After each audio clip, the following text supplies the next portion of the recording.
Nabibilang sa angka ng mga aswang ang binatang si Carlito. Bata pa lamang siya ay mulat na siya sa katotohanan na kahit na kailan hindi nila makakasundo ang mga tao. Nasanay ang binata sa kultura ng kanilang lahi. Mga paniniwala na halos kasalungat ng mga tao sa ibang bayan. Pero ang paniniwala ni Carlito ay magbabago nang biglang dumating sa kanyang buhay ang dalagang si Laura. Mapapalapit siya sa dalaga. Ngunit sa kalagitnaan ng kanilang pagkakaibigan, malalaman nila ang katauhan ng isa't isa. Parte ng samahan ng manunugis ng dalaga. Habang si Carlito naman ang napipintong maging pinuno ng mga aswang ng kanilang baryo. Ano nga kaya ang mangyayari sa kanilang pag-iibigan? Mas mananaig kaya ang kanilang mga nararamdaman? O mas manghingibabaw ang pagmamahal nila sa kanilang mga kanya-kanyang pinaglalaban? Ang mga katanungan na yan ay mabibigyan natin ng linaw sa pagsubaybay dito lang sa nag-iisang channel na tambayan. Ang mga kwento ni Ka Banong.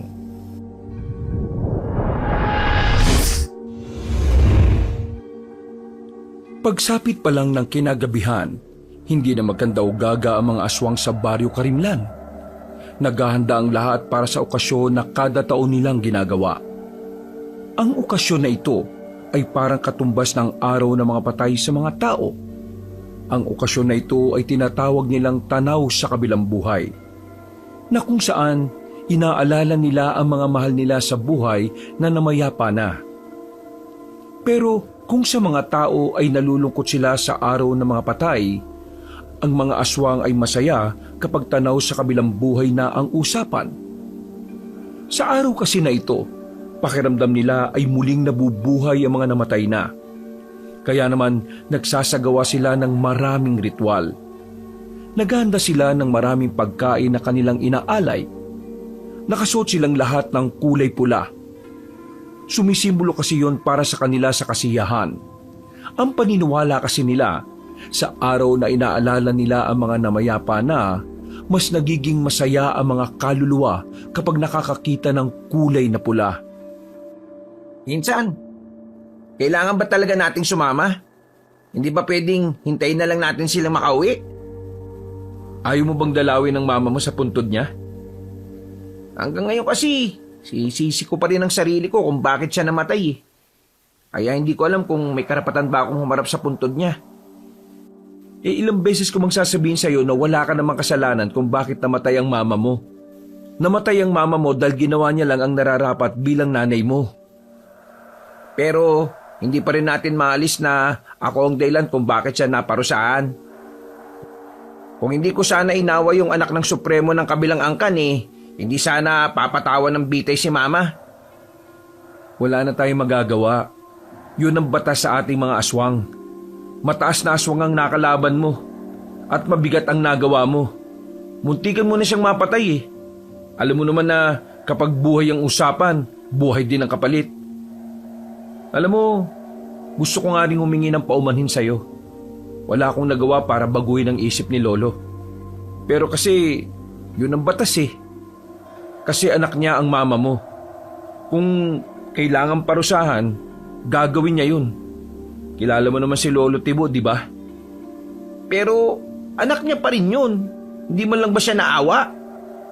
Insan, kahit na kailan, hindi nakatataas ang awa sa batas. Walang kwentang emosyon kapag kaharap nito ang batas nating mga aswang. Kaya ikaw pumunta ka na. Kung ako sa'yo, magtino ka. Sigurado kung hinihintay ka ni Tia. Huwag mong sayangin yung ginawa niyang sakripisyo para lang maligtas ka. Napatango na lamang si Abel. Medyo naliwanagan na rin ito sa sinabi ni Carlito. Bata pa lamang silang dalawa na talaga ang magkasanggang dikit. Magkasama sila sa lahat ng bagay. Parang magkapatid na rin ang turingan nila sa isa't isa. Pagkatapos ng kanilang pag-uusap, agad na rin silang lumabas sa silid na yun. Nasaktuhan nilang nasa sala ang mag-asawang Tibo at Miray, ang kanilang lolo at lola. Agad na nagmano ang dalawa. Yumuko rin sila sandali para magbigay galang sa posisyon ng matandang lalaki bilang supremo ng mga aswang. Maya-maya ay aalis na tayo. Huwag niyong gustutin ang mga suot ninyo, ha? Nakakaya sa mga magulang ninyo kung haharap tayo sa kanilang gusgusin kayong dalawa. Nakahanda na po kaming dalawa. Di ba, Abel? Oh, oo. Handang-handa na ako. Ikaw, Abel. Ayos ka lang ba? Bakit parang hindi ka yata masaya? Itong araw na makakaharap mo ulit ang inay mo. Ayos lang naman po ako.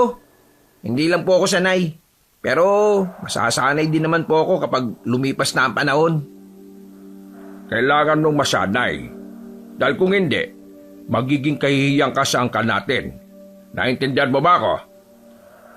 Lo, intindi na lang natin si Abel. Para sa kanya, sariwa pa ang lahat. Ay siya nga pala. Bago tayo umalis mamaya, pakiayos na yung mga dadali natin, ha? Lalo na mga alay natin. Ikaw, Carlito, ang inaasahan kong mangunguna sa bagay na yon. Opo, sasabihan ko na po yung iba natin mga kamag-anak. Matapos ang pag-uusap na yon, ay kumilos na rin ang dalawa. Kinuha na nila mga patay na hayop na nilagay nila sa isang malaking bandihado at planggana. Pinabuhat nila ang mga yon sa iba pa nilang mga kamag-anak. Pagsapit ng alas 12 ng gabi, nakarating na rin sila sa lugar kung saan nakalibing ang kanilang mahal sa buhay. Noong mga sandaling yon ay tahimik lang ang dalawang binata. Sandali silang tumingin sa malaking puntod. May bakal na nakapalibot doon at meron ding gate. Nagsagawa ng isang pagdarasal ang matandang si Miray. Isang dasal na siyang kumukonekta sa kanilang itinuturing na Diyos. Matapos yon, binuksan na rin ni Carlito ang gate. Isa-isa silang pumasok. Agad namang inilapag ng mga kamag-anak nila ang mga patay na hayop sa loob ng isang cabinet na katabi ng buntod. Mga anak, narito na kami. Masaya kaming makaharap kayong muli. Alam kong masaya rin kayo ngayong narito ang angkan natin. Merong ibang hindi nakarating dahil nasa malayong lugar na sila. Pero huwag kayong mag-alala. Naganda na rin sila ng padasal para sa inyo. Nagtirik sila ng malalaking itim na kandila sa harapan mismo ng puntod. Pagkatapos noon, nagkaroon muli sila ng isang ritual. Umupo ang lahat sa gilid at naglabas na rin ng itim na libro ang matandang si Miray. May inilagay din silang malalaking mangkok sa gitna na may dugo ng tao. Taimtim naman nilang sinasagawa ang ritual para sa mga namayapa nilang mahal sa buhay. Halos 1 oras din sila roon. Mga ilang sandali lang ay tinapos na rin ni Aling Miray ang ritual. Doon na nila sinimula ng salo-salo. Bilang aswang, normal na lang sa kanila ang kainin ng mga patay na hayop kahit hilaw. Walang pandidiri, walang nag-iinarte. Parte na kasi yun ng kanilang kultura. At hindi lang ito basta nakasanayan. Likas na talaga sa kanila ang kumain ng karne na hilaw. Pero hindi karne ng tao. Meron kasing batas sa mga aswang na hindi sila maaaring tumikim ng karne ng tao, pero dugo ng tao ay pwede. Basta galing ito sa morgue. Habang nagkakasiyahan ng pamilya nila sa harapan ng mga puntod ng mga kamag-anak nila, lumabas na si Carlito at Abel dahil tapos na rin naman nilang makausap ang kanilang mga magulang. Napatingin si Carlito sa buong lugar. Unti-unti na ring nagdadatingan ng iba pang mga aswang para dalawin din ang mga mahal nila sa buhay. May kanya-kanyang dalang malalaking gasera at lampara mga yon. Nakatambay lang ang dalawa sa di kalayuan sa mga kasama nila. Tamang hit-hit lamang ng sigarilyo. Gusto ko sanang mas mahaba pang makausap si Mama eh. Kaso yung matatanda nating kamag-anak, ang tagal umalis dun. Ngayon na nga lang ako nagkaroon ng lakas ng loob para humarap dun. Pero saglit lang. Yaan mo na. Alam mo naman ang matatanda. Gusto mo gala muna tayo? Hanggang umaga pa naman yan. Baliw. Kapag nalaman ni Lolo na wala tayo rito, sigurado magagalit yan sa atin. Malalaman niya kung sasabihin natin. Eh nakoy, tigil mo na nga yung mga naiisip mo, no? Mapapahamak tayong dalawa eh. Eh di ako na lang ang aalis. Sayang, hindi ka makakasama. Ngayon pa naman magbubukas yung perya sa baryo Magsaysay. Sa sinabing yun ni Abel, tila nagningning ang mga mata ni Carlito. Matagal na kasi nilang hinihintay na magbalik ang perya. Mula kasi pagkabata ay mahilig na sila sa ganon. Palagi pa nga silang tumatakas para lamang makapaglaro doon. Maigpit kasi silang pinagbabawalan noon dahil puro tao ang makakaharap nila. Pero dahil matitigas ang ulo ng dalawa, wala silang pakialam noon sa paalala ng kanilang mga magulang at lolo. Ngayong nasa tamang edad na sila para makapag-isip ng tama, tila bumabalik na naman ang katigasan ng ulo nila. Minsan lang naman magbukas ang perya eh. Yun ang tandaan mo. Kapag hindi ka nakapunta sa isa sa mga araw sa linggong ito, baka maghintay ka ulit ng maraming taon. Naalala mo ba? Ulit tayo nagkaperya, 10 taong gulang pa lang tayo. Napaisip si Carlito. Ang bagay na yun ay tila naging pagsubok sa kanya. Kahit na kasi masunurin siya sa kanyang lolo, mahalaga rin naman kasi sa kanya ang mga bagay na nakakapagpasaya sa kanya. Ano? Habang abala pa silang lahat. Walang niya ka talaga kahit takilan no? Uy, sasama na yan. Sama ka na. Mamaya kapag nakalis na ako, mas mahihirapan kang umalis mag-isa. Basta saglit lang tayo ha. Saglit? Corny mo naman. Mapapagalitan tayo kapag may nakaalam. Kaya dapat lubus-lubusin na natin. Oo na. Bilisan na natin, baka mamaya makita pa tayong umalis. Anong sasabihin natin kapag nalaman nilang wala tayo rito? Hindi sabihin na lang natin na may sinamahan tayong kaibigan na hanapin yung puntod ng kanyang ina. Napangiti na lang ng malapad si Abel. Habang abala pa ang mga matatanda sa puntod ng mga kamag-anak nilang pumanaw, nagmamadali na silang umalis sa lugar na yon. Dumaan na muna sila sa kanilang bahay para kumuha ng pera. Pagkatapos, nagmamadali na silang makaalis. May kalayuan ng peryahan pero hindi naman sobrang layo. Mabilis naman silang tumakbo kaya nakarating din naman kagad sila doon. Habang nasa labas sila ng baryo Magsaysay, nakangiti pa silang nakatingin sa arko ng lugar. Hindi ako makapaniwala. Makalipas ang 1 dekada, nandito na tayo ulit, Abel. Pakiramdam ko parang naging bata tayo ulit eh. Pero kailangan pa rin natin mag-ingat ha. Baka mamaya may makasalubong tayo mga albularyo. Ang sabi ni Lolo Tibo, ang mga albularyo, magiling kumilatis ng aswang o tao ang kaharap nila. Saka mo na isipin yan. Ang malaga, nandito na tayo. Makakapaglaro na rin tayo ng mga gusto natin. Ang sarap kaya ng pakiramdam na makalaya kahit na sandali. Huminga sila ng malalim at kapwa sumilay ang ngiti sa kanilang muka nang pumasok na rin sila roon. Kaunting lakad lang nga nila, nakarating na rin sila sa malawak na kapatagan kung saan naroon ang peryahan. Mas lalo silang natuwa dahil sa magagandang ilaw na kanilang nakikita. Ang daming tao, halos lahat ay tuwang-tuwa.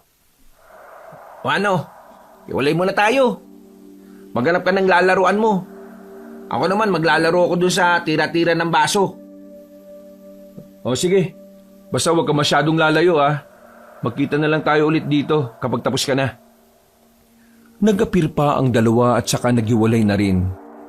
Agad na lumapit ang binatang si Carlito sa tapat ng color game.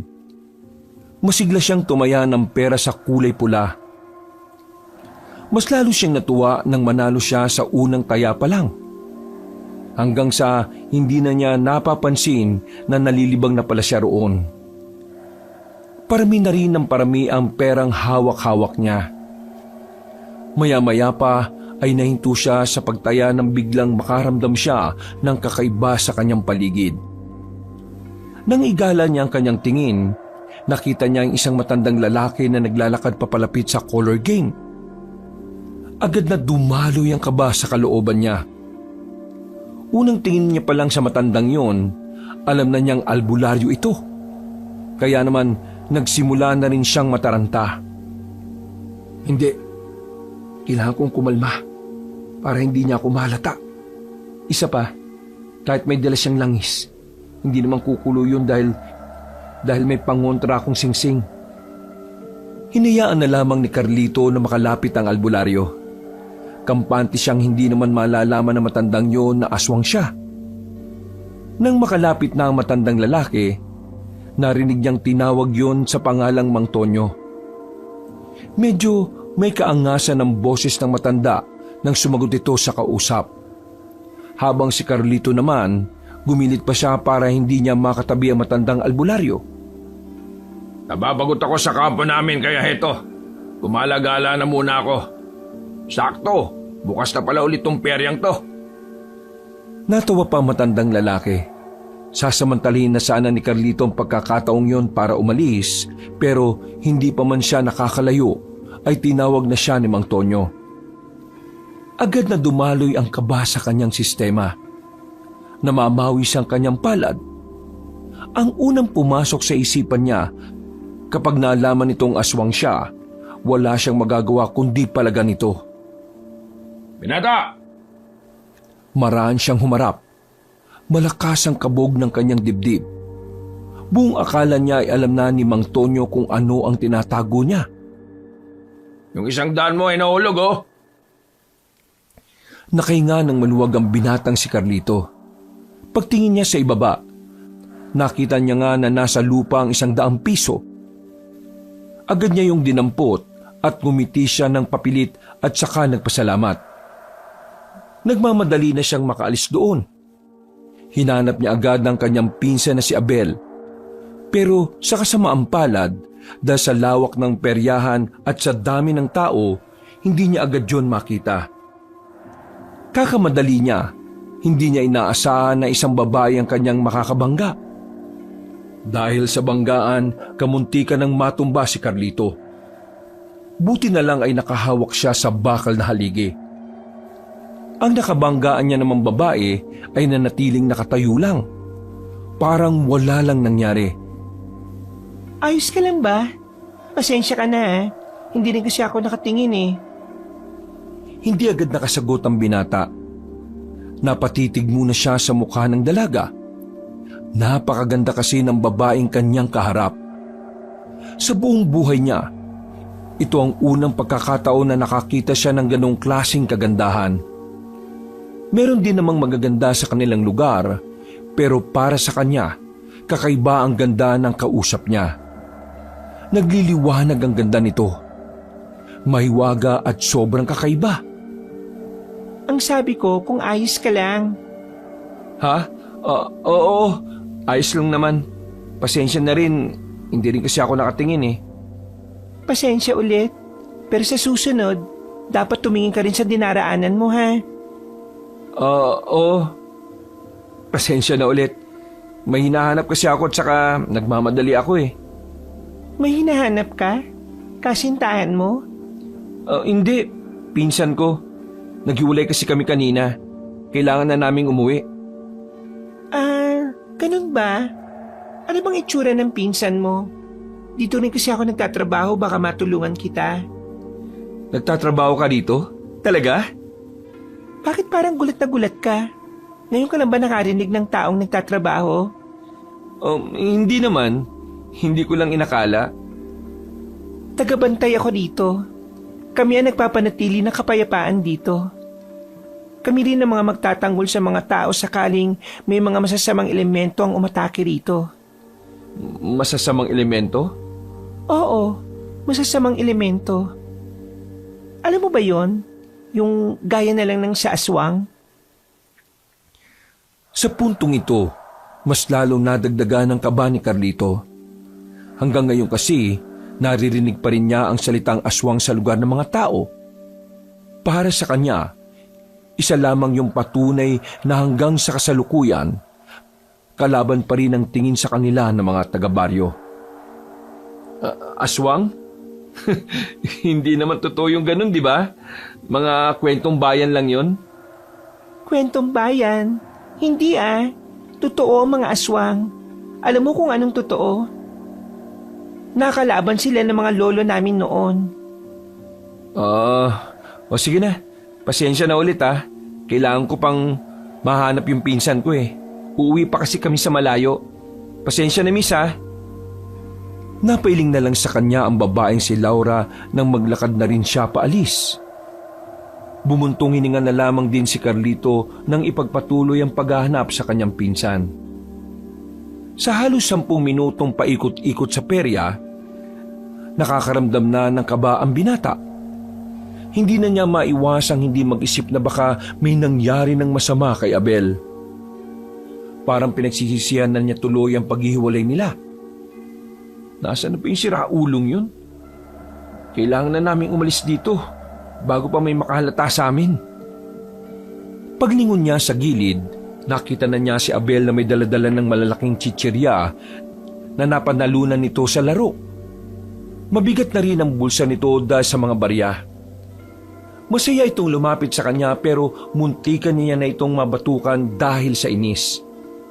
Pambira ka naman Nasa ka ba nagpupunta? Kanina pa kita hinahanap Ang sabi mo, balik na lang tayo sa pwesto natin kanina kapag tapos na tayo. Pabalik na ako. Bakit ba? Ano ba problema mo? Merong albulayo rito sa peryahan. Nakaharap ko siya kanina. Kailangan na nating umalis bago pa niya malaman na aswang tayo. Gagi, malas naman natin Kaya nga dapat na tayong umalis sa lugar na ito. Pwede tayong mamatay kapag nagkataon. Tara na! Walang sinayang na pagkakataon ng dalawa. Agad nilang nilisan ang peryahan. At habang naglalakad sila sa daan ng baryo Magsaysay, hindi maiwasan ni Abel na mapalingon-lingon sa mga gilid at likuran. Mais ka nga. Mas makakalata sila sa kilos mo Para kang kriminal na nakatakas sa kulungan. Higit pa sa kriminal ang tingin nila sa atin Kaya dapat lang alerto tayo. Papalabas na sila ng baryo Magsaysay nang biglang may humarang sa kanilang isang lalaki. May katangkaran nito. Medyo malaki ang katawan. Masama rin kung makatingin. Pero ang mas nakapukaw ng kanilang atensyon ay ang nakasukbit na mahabang patalim sa likuran nito. Sino kayo? Hindi kayo taga rito Nagsimula na namang tumaas ang level ng kanilang kaba sa pagkakataong ito. Napansin ni Carlito ang kamay ni Abel sa likuran nito. Humahaba ang kuko ng kanyang pinsan. Tanda na handa itong lumaban sakaling malagay sila sa alanganin. Kaya naman, ginawa na lamang ni Carlito ng paraan para hindi sila humantong sa karahasan. Galing kami peryahan. Ayun may mga daladala pa siyang napanalunan niya. Hindi kayo taga rito. Bakit kayo nandito? Doon nandun sa kabila ng mga hindi nakatira sa baryo Magsaysay. Ganun ba? Bago lang kasi kami. Taga Maynila kami. Hindi namin kabisado kung ano ang daang meron dito. Isa pa, napadaan lang din naman kami. Anong pangalan nyo? Carlito, ito naman si Abel. Tumingin sa kanila ang lalaki na parabang hinuusgahan ng kanilang buong pagkatao. Tumingin pa sa kanila yon ng masama ng ilang segundo. Ikaw, anong pangalan mo? Bakit mo kami hinaharang? Sino ka ba?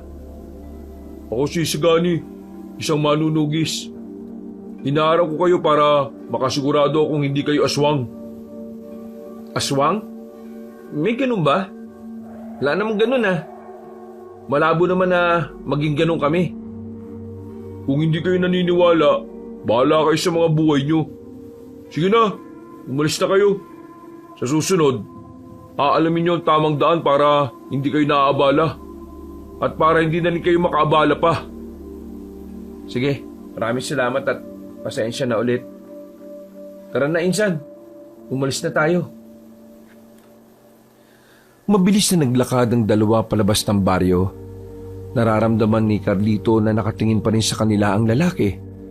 Pero Hindi na naman nila yun pinansin pa. Noong mga sandaling yun, nakahinga na rin ng maluwagang magpinsan.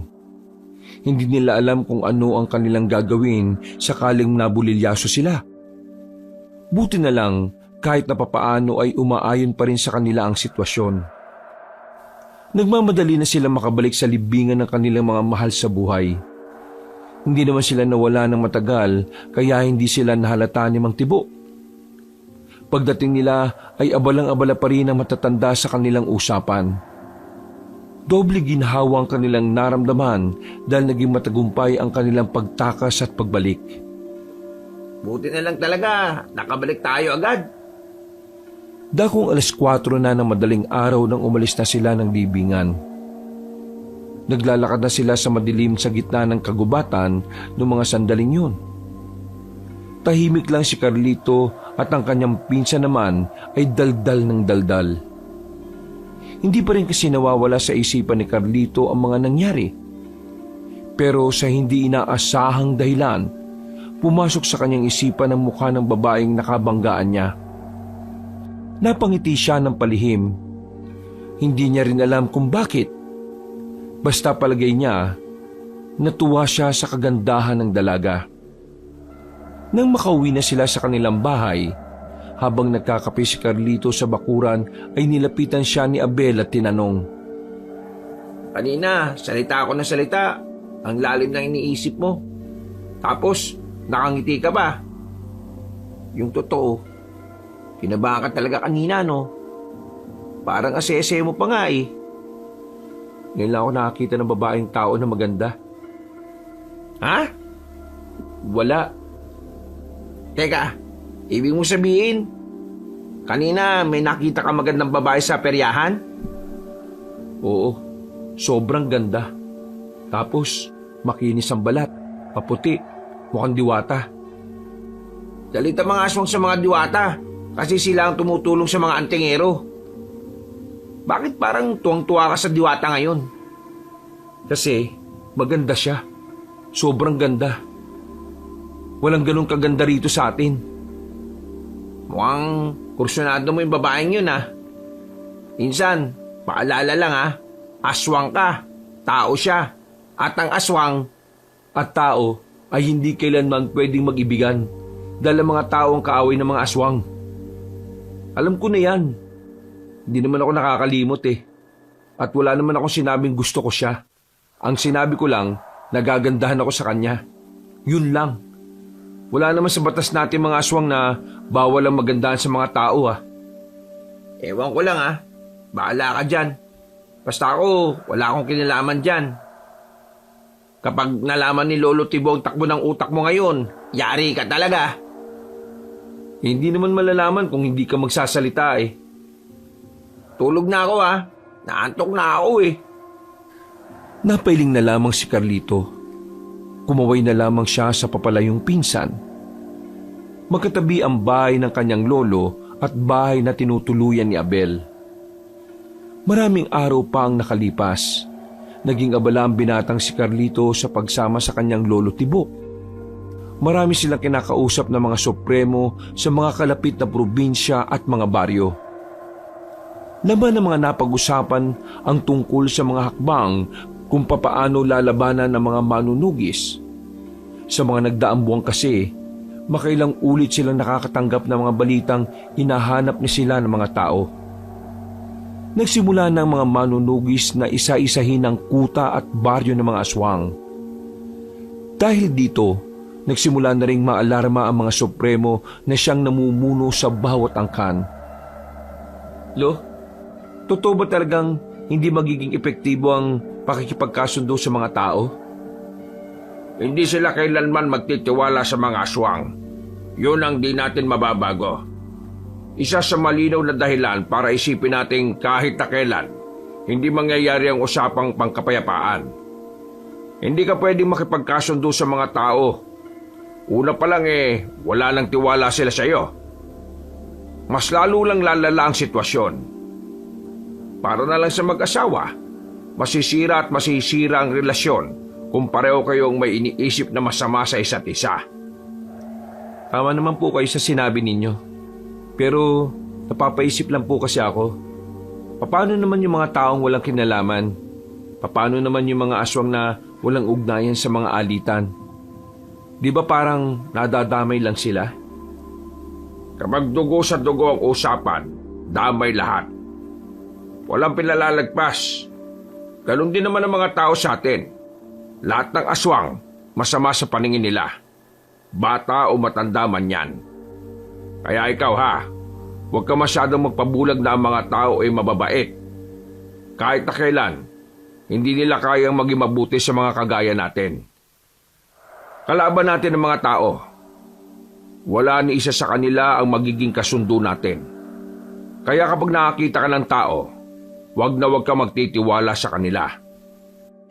Isang malalim na paghinga na lamang ang ginawa ng matandang aswang na si Tibo. Ayaw na ayaw kasi nitong pag-usapan ng mga ganoong bagay. Ayaw kasi niyang lumalabas ang matinding galit niya dahil sa mga tao. Tara na, bilisan na natin maglakad. Kanina pa tayo hinihintay ng lola mo. Pag-uwi nila sa bahay nila, ay nakahanda na ang kanilang mga pagkain para sa hapunan. Mga karniyo ng baboy, mga hilaw pero nilinis na ng maigi. Bago sila kumain ay nagritual sandali ang matandang babae na si Aling Miray. May kung ano-ano na namang itong binabanggit na pangalan ng kanilang mga Panginoon. Matapos yun, ay sabay-sabay na rin silang kumain. Pagkatapos, umalis ang dalawang matanda para dumalo sa isang pagpupulong. Pagkakataon na ni Carlito ito para makaalis sila ng kanilang lugar. Gusto na naman kasi niyang makita ang dalagang nakausap niya sa perya. Uy, saan ka pupunta? Aalis ka, no? Gusto mo bang sumama? Mambira ka talaga. Dati ikaw ang pumipigil sa akin umalis. Tapos ngayon, ikaw ang nagyayaya. Sabihin mo nga sa akin, dahil ba yan dun sa babaeng tao? Ha? Hindi Gusto ko lang naman maglaro sa perya. Pinagsasabi mo dyan. Buwang ka yata Sus! Huwag ka na magkaila. Kitang-kita sa pagmumukha mo, no? Bakit ka ba nagsisinungaling pa sa akin? Hindi naman kita isusumbong. O sasama ka pa ba? Oo na. Nakakabagot din dito sa bahay Palihim na nakaalis ang dalawa ng kanilang lugar. Masaya silang nagagawa pa rin nila ng swabe ang kanilang pagtakas kahit maraming mga aswang na gumagala sa gubat. Kabisado na kasi nila ang mga pasikot-sikot na mga dadaanan nila. Bata pa lang kasi sila ay lagi na nilang nililibot ang kagubatan. Nang makalayo na sila, agad silang tumungo sa kalsada. May napadaan na truck ng gulay at kahit umaandar pa yon, ay sumabit na lang sila sa likuran. Insan, kumapit ka na maayos Naalala mo nung mga bata pa tayo? Nalaglag ka sa ganito kasi ang tanga-tanga mong kumapit? Ano ka ba? Pinaalala mo pa talaga Ikaw nga, tumakay ka sa truck ng buhangin Nagtawanan na lamang ang dalawa habang nakasabit sila sa truck na yon. Makalipas lang ang ilang minuto, narating na rin nila ang baryo na Magsaysay. Papasok na naman sila roon kahit na napagbawalan na sila ng lalaking nakausap nila. Paglapit nila sa harapan ng baryo, nakita agad nila ang lalaking si Isagani. Hinarang sila nito ulit. Oh, nandito na naman kayo. Di ba nasabihan ko na kayo na hindi pwedeng dumaan dito ang mga dayo? Ano bang mahirap intindihin sa bagay na yun? Ang totoo niyan, hindi kasi namin alam yung sinasabi mong daan sa kabila. Dito kami ibinababa ng sinasakyan namin Pasensya ka na Pero baka pwede mo na lang kami padaanin. Tapos, doon na lang kami magtatanong sa perya kung saan ang daan paalis. Hindi pwede. Hindi kami nagpapadaan ng hindi taga rito. Bakit ba ang tigas ng bungo nyo? At saka, di ba taga Maynila kayo? Bakit kayo gala ng gala sa gabi? Hindi nyo ba alam na may mga aswang na gumagala-gala rito sa area namin? Nakakabagot na kasi sa paupahan namin Wala naman siguro masama kung paminsan-minsan maglibang din kami. At saka, para maging maganda na rin ang pagbabakasyon namin. Di nga pwede. Kapag kayo na biktima ng mga aswang, kami ang malalagay sa alanganin eh. Kami ang pagagalitan ng nakatataas dahil pinapasok namin kayo. Kaya kung ako sa inyo, umuwi na lang kayo. Sandaling lumayo ang dalawa at tagbulungan. Nakatingin lang naman sa kanila ang lalaking si Isagani. Kung tumalunan na kaya tayo ng mataas para makapasok tayo. Doon sa dilim mo, pwede rin naman tayong gumapang ng mabilis. Aswang naman tayo eh. Hindi ka ba nag-iisip? Baka may makaramdam ng presensya natin kapag kumilos tayo ng di normal. Yan ang... Hoy! Anong pinagbubulungan nyo? Kalma, relax. Hindi mo naman kailangan bunutin yan eh. Nag-uusap lang kami kung paano kami makakapunta sa perya. Hindi kasi talaga namin alam ang kabilang daan eh. Sige na bro, papasukin mo na kami. Gusto lang naman namin maglaro sa perya eh. Nung bata kasi kami, lagi kasi kami nakakulong. Wala kaming kaibigan. Buti pa nga ikaw, mukhang marami kang kaibigan eh. Mukhang lagi kang nasa perya nung bata ka. Kayo? Hindi kayo nakapagperya nung bata pa kayo? Oo, hindi. Lagi kaming nakakulong. Pinagbabawalan kami ng mga magulang namin na umalis. Sabi kasi nila, maraming masasamang loob sa labas ng bahay. Kaya para kaming tanga ngayon na tuwang-tuwa sa perya. Kasi ngayon lang namin nararanasan yan eh. Wala rin kasi niya masyado sa Maynila. Pinagbabawal na. Tila nakaramdam ng awa ang lalaking si Isagani sa kanila. Binitiwan nito ang hawak na mahabang patalim. Bumuntong hininga ang lalaki. Akala na magpinsan ay papayagan na sila nito. Pero nagkamali silang dalawa. Hindi pa rin pwede.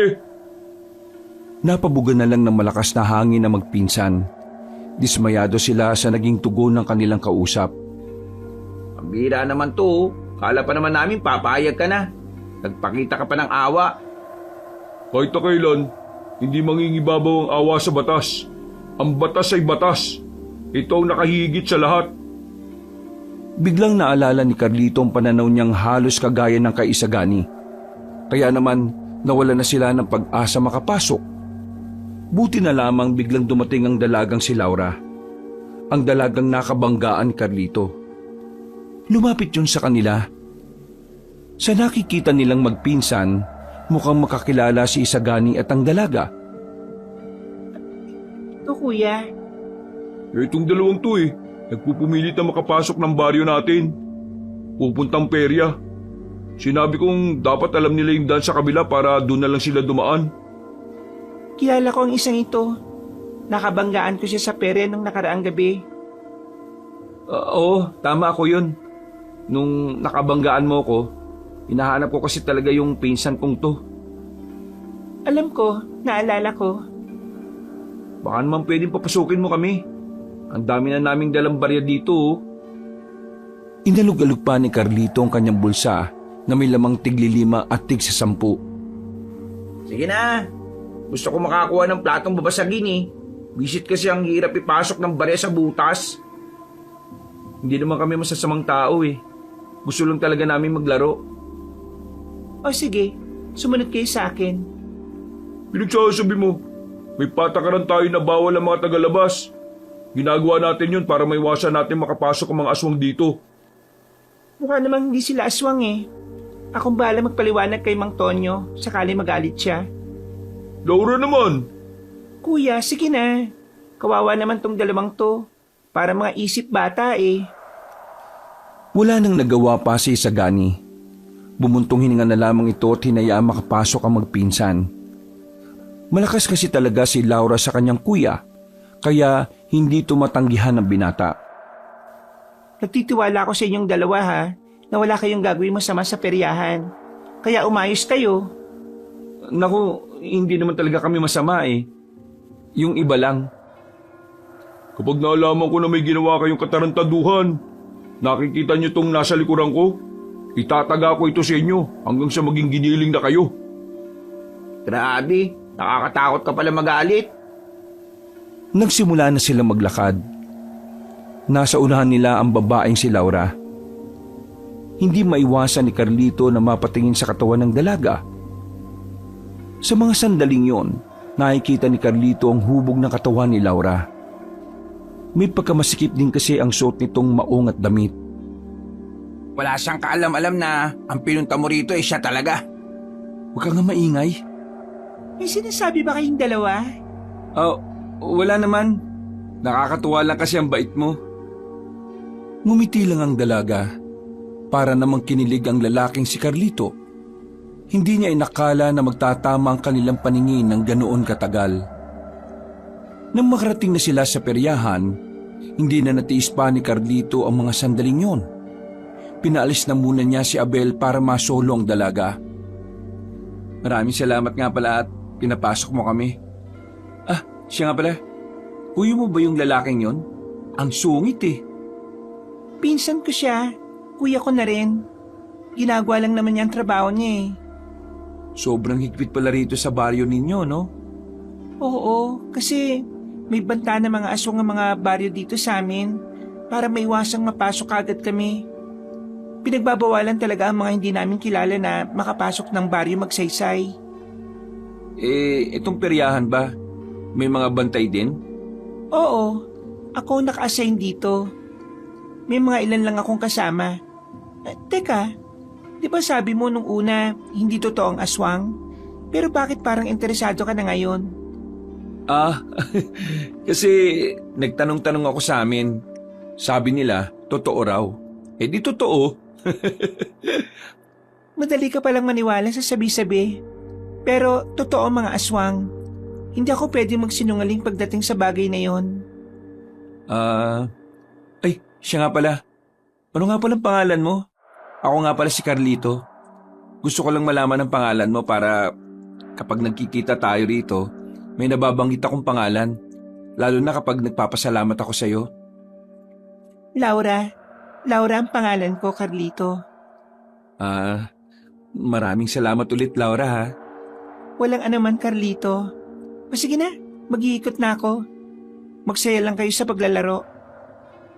Nang maglakad na paalis ang babae, parang timang na nagtatatalon sa tuwa ang binatang si Carlito. Hinanap niya agad si Abel at saka kinuwento ang tungkol sa kanilang pag-uusap. Kahit si Abel ay kinikilig din sa nangyari. Masaya ako para sa'yo, Insan. Pero huwag mo kakalimutan ng limitasyon mo, ha? Nawala ang ngiti sa mukha ni Carlito. Tila nasira kasi ni Abel ang kilig na nararamdaman niya para sa dalaga. Alam mo, may tawag sa ginagawa mo eh. Ano bang tawag dun? Basag trip? Oo, tama. Basag trip ang tawag sa'yo. Di ka na lang makisakay muna eh. Napaalalahanan lang kita. Saka mo na lang ako paalalahanan kapag nagkakamabutihan na kami. Pero nung ikaw ang nagpapaalala sa akin nung kung ano-ano, gusto mo masunod agad. Ay nako, nagkabaliktad na yata tayo, Insan, ha. Ako na ngayon ang nagsasaway sa katigasan ng ulo mo. Magsasalita pa sana si Carlito nang biglang may tumunog na bell. Walang tigil ang tunog na yon. Pero nakita nila ang mga tao sa peryahan ay natataranta na nagtatakbuhan. Maya-maya pa narinig na lang nilang sinasabi na ng mga tao na meron daw aswang na lumusob. Gumilid sila at nagtago. Umesto sila roon di dahil natatakot sila, kundi dahil nababahala sila na baka ang mga aswang na lumusob doon kakilala ng kanilang lolo. O baka kasama nila sa baryo. Hindi tayo pwedeng lumabas hanggat hindi natin nalalaman kung sino ang aswang na lumusob. Paano kung mapagkamalan din nila tayong tao at patay nila tayo? Baliw ka ba? Aswang tayo. Maamoy nila tayo. Kaya malabo yan. Nang muli silang sumilip, nakita nilang nagtitipon-tipon na ang ilang manunugi sa peryahan. Maya-maya pa ay may mga aswang na ring lumitaw. Nagkaroon ng labanan. Nanlalaki ang mga mata ni Carlito nang makitang nakikipaglaban ng dalagang si Laura. Magaling itong humawak ng sandata. Para itong lalaki kung kumilos. Sobrang layo ng kilos nito sa tila maamo nitong mukha. Insan, manunugis rin yata yung babaeng yan. Lalong hindi kayo pwede. Naku, manahimik ka na nga muna. Insan, mukhang tagilid sila sa laban. Mga gabunan ng mga lumusob ngayon eh, oh. Yan din ang iniisip ko eh. Baka mapahamak si Laura. Biglang namatay na ang ilaw sa buong peryahan. Madilim na nung mga sandaling yon. Mas lalong naging pabor pa ang sitwasyon para sa mga aswang. Kahit kasi madilim, kitang-kita pa rin ng mga nilalang ang paligid. Bagay na hindi naman kayang gawin ng isang pangkaraniwang tao na gaya ni Laura. Huwag kayo matakot. Kakayanin natin to. Nagpatuloy ang laban, pero kitang-kita pa rin talaga kung gaano kadihado ang mga manunugis. Hanggang sa dumating na nga ang puntong si Laura na lamang mag-isa. Napapalibutan niya ito ng mga aswang na gabunan, pero patuloy pa rin itong nakikipaglaban. Maya-maya pa, tinamaan na nga ang dalaga sa braso, dahilan para mapatigil ito. Akmang tatapusin na ito ng isang gabunan nang biglang dinampot ni Carlito ang tubo sa gilid. Uy! Anong gagawin mo? Uy! Hindi na napigilan pa ni Abel ang pinsan niya. Agad na lumapit si Carlito doon. Sinamantala niyang madilim ang paligid para iligtas si Laura. Pinag-aahataw ni Carlito ang mga aswang na yon. Mahusay si Carlito sa pakikipaglaban dahil maraming taon siyang nagsanay. Kaya kahit natubo lamang ang kanyang hawak, hindi yun naging problema sa kanya. May hilo ang mga aswang. Noong mga sandaling yon, napansin ng binata na nalaman na ng mga aswang na aswang din siya. Kaya naman umatras din ang mga yon at umalis. Kinakabahan siya. Hinihiling na lamang niya na sana hindi siya nakilala ng mga gabunan. Sino ka? At bakit mo ako niligtas? Nakatalikod lang si Carlito. Hindi na rin siya humarap. Mabilis siyang umalis para habulin ang mga aswang. Ang kaso nga lang, pagliko pa lang niya sa isang iskinita, nagulantang siya sa kanyang nakita. Halos manlambot ang kanyang tuhod. Kahit na aswang siya, ay likas sa kanila ang pagiging mabangis. Tila nalusaw ang kanyang puso nang makita ang batang musmos nang wala ng buhay. Nakahandusay lamang sa lapag, sugatan at brutal ang pagkakamatay. Pambira ka naman. Bakit mo ko... Ha? Natigilan rin si Abel nang makasunod dito. Maging si Abel ay naawa rin sa kalunos-lunos na sinapit ng bata. Noong mga oras na yon, tila nagsimulang magkaroon ng katanungan si Carlito sa kanyang sarili. Napapaisip siya kung tama bang pati ang walang kamalay-malay na bata, ang batang walang kakayang ipagtanggol ang sarili, ay dapat bang madamay rin sa alitan ng mga matatanda? Nagsarado ang kamao ni Carlito. Sa unang pagkakataon, nakaramdam siya ng galit para sa kanyang mga kalahi. Bakit? Bakit ko ito nararamdaman? Bakit? Bakit ako naaawa sa tao, Abel? Insan, kumalma ka. Pabubuliyaso tayo kapag nagpadala ka sa emosyon mo eh. Hindi ko maintindihan eh. Ano bang pinupunto ng gulong ito? Bakit pati ang batang to nadamay? Dumito ka nga.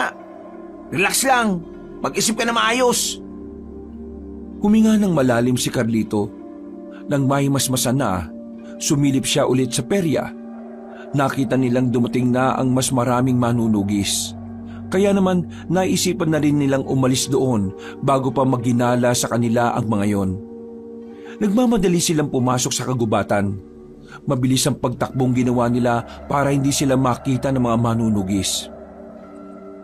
Nang makalayo-layo na, ay saka lamang sila nakahinga na maayos. Tumambay na muna sila sa gilid ng batis. Napasandal na lamang si Carlito sa katawan ng puno. Napapabuntong hininga na lamang. Napapailing at hanggang sa mga sandaling yon, hindi pa rin mawala-wala sa isipan niya ang kaawa-awang bata. Akala ko noon, tama lang ang ipinaglalaban nating mga aswang. Pero hindi nito tama eh. Tingin ko, kaya ayaw nilang may makausap tayong tao kasi ayaw nilang malaman natin na kaya maging mabuti ng mga tao. Ang sinasabi mo ba eh, nilalason nila ang utak natin para manatili tayo sa paniniwalang ang mga taong kalaban nating mga aswang? Oo, ganun na nga. Tingnan mo, mabait naman si Laura sa atin, di ba? Mabait ang batang pinatay kanina. Bata pa yun eh. Mabait nga si Laura sa atin kasi hindi naman niya alam na aswang tayo. Kapag nalaman niya na aswang tayo, siguradong Kaya lang naman sila galit sa atin kasi marami na rin ginagawang kasamaan ng lahi natin sa mga tao. Natitiyak ko na kapag nalaman nilang may mga aswang na kaya mag-isip ng tama, sigurado ako makakasundo natin sila eh. Insan, baka nakakalimutan mo. Laging sinasabi sa atin ni Lolo Tibo na ang kasunduan sa pagitan ng tao at aswang ay isang malaking kalokohan. Ewan ko, bahala na. Basta, hindi na ako papayag na may madamay pang bata sa gulo na to. Tumayo na ang binatang si Carlito. Hawak-hawak niya pa rin ang bakal na tubo. Maglalakad na sana sila para umalis nang biglang nakakita sila ng isang hayop na parang kasing laki ng aso. Pero hindi yung pangkaraniwan para sa kanila. Nakatungtong lamang ito sa ibabaw ng malaking bato. Daan-daan silang lumapit doon. At dahil dito, napagtanto ni Abel kung anong klase ng hayop yon. Insan, isa itong hunyango. Hunyango? Baliw ka ba? Hindi ganyan kalaki ang hunyango. Hunyango yan. Tingnan mo oh. Nagbabago-bago kulay niya. Magiging kakulay niya yung bato na yan. Magiging kakulay rin niya ang dahon at yung lupa. Hindi makapaniwala si Carlito na tama ang sinasabi ng kanyang pinsan sa mga oras na yon. Nanatili lang sila sa harapan ng hunyango. Nangahawakan na sana ito ni Abel. Bigla na lamang may iniluwang bagay ang hunyango. Isa itong bilog na bato. Para itong perlas pero kulay itim. Inilagay ng hunyango ang bagay na iyon sa ibabaw ng bato. At pagkatapos, mabagal itong bumaba ng bato at saka lumubog na sa tubig. Nagtataka silang dalawa dahil ngayon lamang sila nakakita ng hunyango na sumusuka ng perlas na itim. Tapos, lumulubog pa sa tubig. Sinubukang kunin ni Abel ang perlas, pero paghawak niya, para siyang nakaramdam ng kuryente. Kaya sinubukan din naman ito ni Carlito. Pero wala naman siyang naramdaman. Baka para sa'yo talaga yan. Hindi kaya isa itong mutya? Mutya ng hunyango? Teka, pwede bang gumamit ng mutya ang isang aswang na kagaya mo? Hindi ko alam. Pero bakit parang sa akin ito binigay ng hunyango? Ibig sabihin, pwede nga. Teka. Ang mutya, di ba, sabi ng mga tao, sa kabutihan ginagamit. Isan mo gagamitin yan? Sa pakikipaglaban sa mga tao? O sa pakikipaglaban sa mga kalahi natin? Tingin ko, kung sino ang gumagawa ng masama, sa kanila ko ito gagamitin. Itinago na muna ni Carlito ang perlas na itim. Umuwi sila ng kanilang baryo. Sakto naman na wala pa rin doon ang lolo at lola nila. Hindi na sila natutulog hanggang mag-umaga. Nung umagang yon, kalat na ang nangyaring paglusob ng mga gabunan sa peryahan. Higit sa lahat, kalat na rin ang usapang may isang aswang na nagligtas ng isang tao. Kinabahan agad si Carlito. Nababahala siya na baka merong nakakilala sa kanya. Biglang pumasok ang kanyang lolo sa bahay. Sa mukha pa lang na matanda, kitang-kita na ni Carlito ang pagkainis nito. Balbak talaga magplano si Supremo Kepeng kahit na kailan. Hindi man lang niya sinabi sa mga bata niya na kahit sinong humadlang ay patayin. Ano naman kung may aswang na sumagip sa taong yan?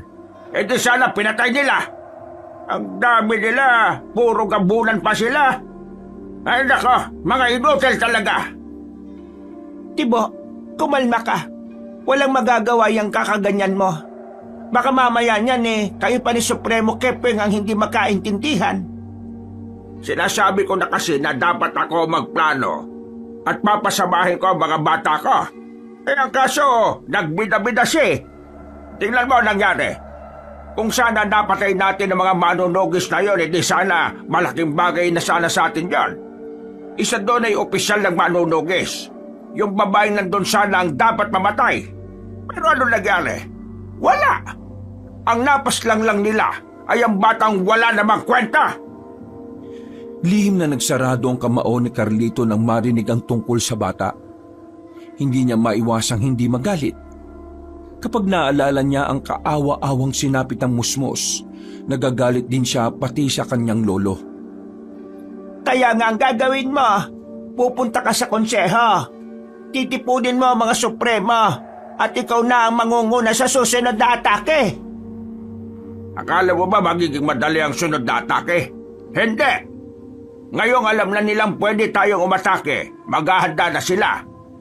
Sinayang ni Supremo Kepwing ang pagkakataon na sana hindi nakapaghanda ang mga manunugis. Napainom na lamang ng mainit na tubig ang matandang si Tibo.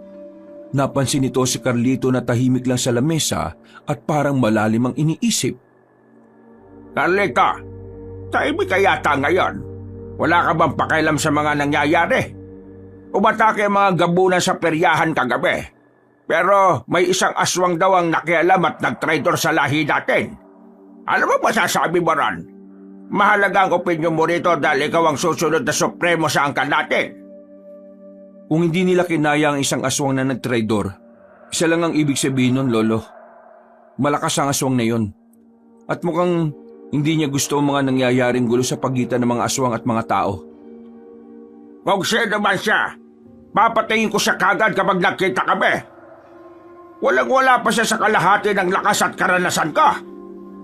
Yan ka na naman eh. Tumigil ka nga. Huwag kang gagawa ng desisyon na nakabase lang sa init ang ulo mo, ha? Tama po si Lola. Nasa iyo nakasalalay ang angkan natin, Lo. Kapag ikaw ang napahamak, malaking kawalan sa atin. Sinasabi mo bang hindi ko kakayanin ng aswang na nag-traitor, ha? Hindi naman po sa ganun, Lo. Nag-aalala lang naman po ako sa inyo. Hindi ko kailangan ng pag-aalala mo. Ang kailangan ko, yung utak mo. Kung meron kang naiisip para hanapin ang traitor na aswang na yan. Huwag po kayo mag-alala, Lo. Kapag nakuha na namin ang impormasyon mula kay Supremo Kepwing, magsasagawa kami ni Abel ng investigasyon. Yan! Tama yan! Nang magkaroon ka naman ng pakinabang sa akin. Tibo naman, ayusin mo nga mga sinasabi mo sa apo mo. Wala naman talagang pakinabang ang isang yan eh. Lagi pang kinokontra ang mga naiisip ka. Alam mo, Carlito, walang saysayang lahat ng natutunan mo sa laban kung ikaw mismo ayaw mong labanan ng mga tao. Akala mo ba hindi ko alam na natatakot kang humarap sa kanila? Masyado ka kasing mabait eh. Masyado kang malambot. Tandaan mo ha, ang mga tao ang kalaban natin. Sila ang pumaslang sa mga mahal natin sa buhay. At ang misyon natin sa mundong ito, walang iba kundi ubusin ng mga tao. At tayong mga aswang ang maghahari. Padabog na lumabas ng pintuan ng kanyang lolo. Hindi na lamang niya yon pinatulan pa. Kilala niya ang matandang lalaki. Kahit na kailan, hindi ito magpapatalo. Palaging pinapairal ni Mang Tibo ang pagiging supremo nito, kaya wala ring mangyayari. Apo, pagpasyensyahan mo na ang lola mo. Kilala mo naman yung lolo mong yon. Ayaw noon na natatalo. Ay nako, kung sino ba naman kasi ang traitor na aswang na yon. Kung di na sana siya nakialam edi sana tapos na ang buhay ng babaeng yon. Lola, pati ba naman ikaw, ayos lang sa'yo na madamay ang mga taong wala namang kinalaman sa gulong ito. Lalong-lalo na yung batang namatay. Apo, ubusan ng lahi ito. Lahat damay. Kagaya ng sinasabi ng lolo mo sa'yo. Kahit ang mga tao rin, idadamay rin nila lahat ng kalahi natin kahit na bata, kahit na matanda. Pero wala na bang paraan para magkaroon ng kapayapaan? Bakit mo sinasabi ang mga yan? Nakakalimutan mo na ba ang layunin ng buong lahi ng mga aswang? Hindi ko naman po nakakalimutan. Naawa lang ako sa mga kapwa natin aswang na bagong sibol pa lang, tapos mamumulat na sila sa gulo. At kapag minalas-malas pa pwede pa silang mamatay. Ganon din sa mga tao. Apo, wala nang solusyon ng alitan na ito. Ang tanging solusyon na lamang, maubos ang isang panig. Ang mabuti pa, ayusin mo na ang sarili mo. Uutusan kitang tumungo sa bayan. Suot mo ba yung singsing? Kailangan mong bumili ng manok. Isama mo si Abel kasi marami kayong bibilhin. Naligo na lamang si Carlito nung umagang yon. Pagkatapos ay pinuntahan naman niya ang pinsang si Abel. Sakto naman na wala naman itong ginagawa at nagbabasa lang ng kung ano-ano. Mamaya ka na magbasa. Kailangan natin pumunta ng bayan. Wala na tayong pagkain. O sige, pero insan, hindi ba nakahalata si Lolo? Hindi naman, pero sobrang galit siya. Sabi niya, papatayin niya raw yung traidor na aswang na yon. Medyo kinakabahan nga ako eh. Alam kong gagawin niya talaga yon sa karning malaman niya na ako ang nagligtas kay Laura. Gagawin niya talaga yun. Si Mama nga na sarili niyang anak inayaan niyang bitayin. Sige na, tara na. Bago ka pa maiyak ulit. Napapailing na lamang si Carlito nang mauna na itong lumabas ng bakuran. Dakong 8:00 na sila nakaalis ng kanilang baryo. Dinaanan pa kasi nila ang kampo nila Supremo Kepweng. Kumalap lang sila ng impormasyon mula sa mga gabunan. Maraming tao sa bayan dahil araw kasi ng Sabado. Agad silang nakipagsiksikan sa mga naroroon. Tumungo sila sa kanilang suki. Nabili naman na nila ang lahat ng kanilang kailangan. Palis na sila sa palengke nang biglang matanaw ni Carlito ang matandang si Mang Tonyo. Tandang-tanda niya ang mukha nun. Hindi niya makakalimutan pagdating sa itsura ng mga nakakaharap niya. Bigla niyang hinawi si Abel patungo sa gilid. Napansin din kasi ni Carlito na may iba pang kasama ang matandang lalaki. Kailangan na natin makalis kagad. Bakit ka ba natatakot? Hindi mo ba suot yung singsing? Naiwan ko nga sa banyo eh. Ay gagi. Yung akin din Pambihira. Baka mamatay tayo ngayon. Kukululangis nila. Nang mapalingon ang mga manunugis sa direksyon nila, sinimulan na nilang maglakad. Wala na silang pakialam kung ilang tao pa ang kanilang mabangga. Ang mahalaga na lamang sa magpinsan ay makaiwas sa maaaring gulo na mangyari. Dito muna tayo. Anong dito? Sira ulo ka ba? May dala nga silang langis. Malalaman nila kung nasan tayo. Kailangan natin makasakay kagad. Teka lang naman kasi. Masakit na pa ako Nakatapak ako ng Nakita ni Carlito na dumudugo na ang paa ng kanyang pinsan. Napailamos na lamang siya sa muka. Noong mga sandaling yun, nakita niya ring papalapit na sa kanila ang mga manunugis. Pagtingin nila sa kanilang harapan, nakita nilang meron na ring mga kalalakihan. Wala na silang matatakasan. Kung tatakbo sila, baka bigla na lang may bumao na palaso sa katawan nila. O baka bigla na lang ding may tumaga sa kanila. Nakatigil lang ang dalawa. Nakahawak pa si Carlito sa dumudugong paa ng pinsan. Nasa harapan na nila si Mang Tonyo. Pero laking pagtataka nila nang parabang hindi sila nakikita ng mga yon. Sobrang lakas ng kulo ng langis ng lana. Kaya nakasisiguro kung nandito lang yon. Doon kayo. Dito kami. Kapag nakita nyo sila hulihin nyo. Pero kapag nalagay na sa alanganin ang buhay ninyo, patayin nyo na. Nag-alisa ng mga manunugis habang silang dalawa nakaupo pa rin doon.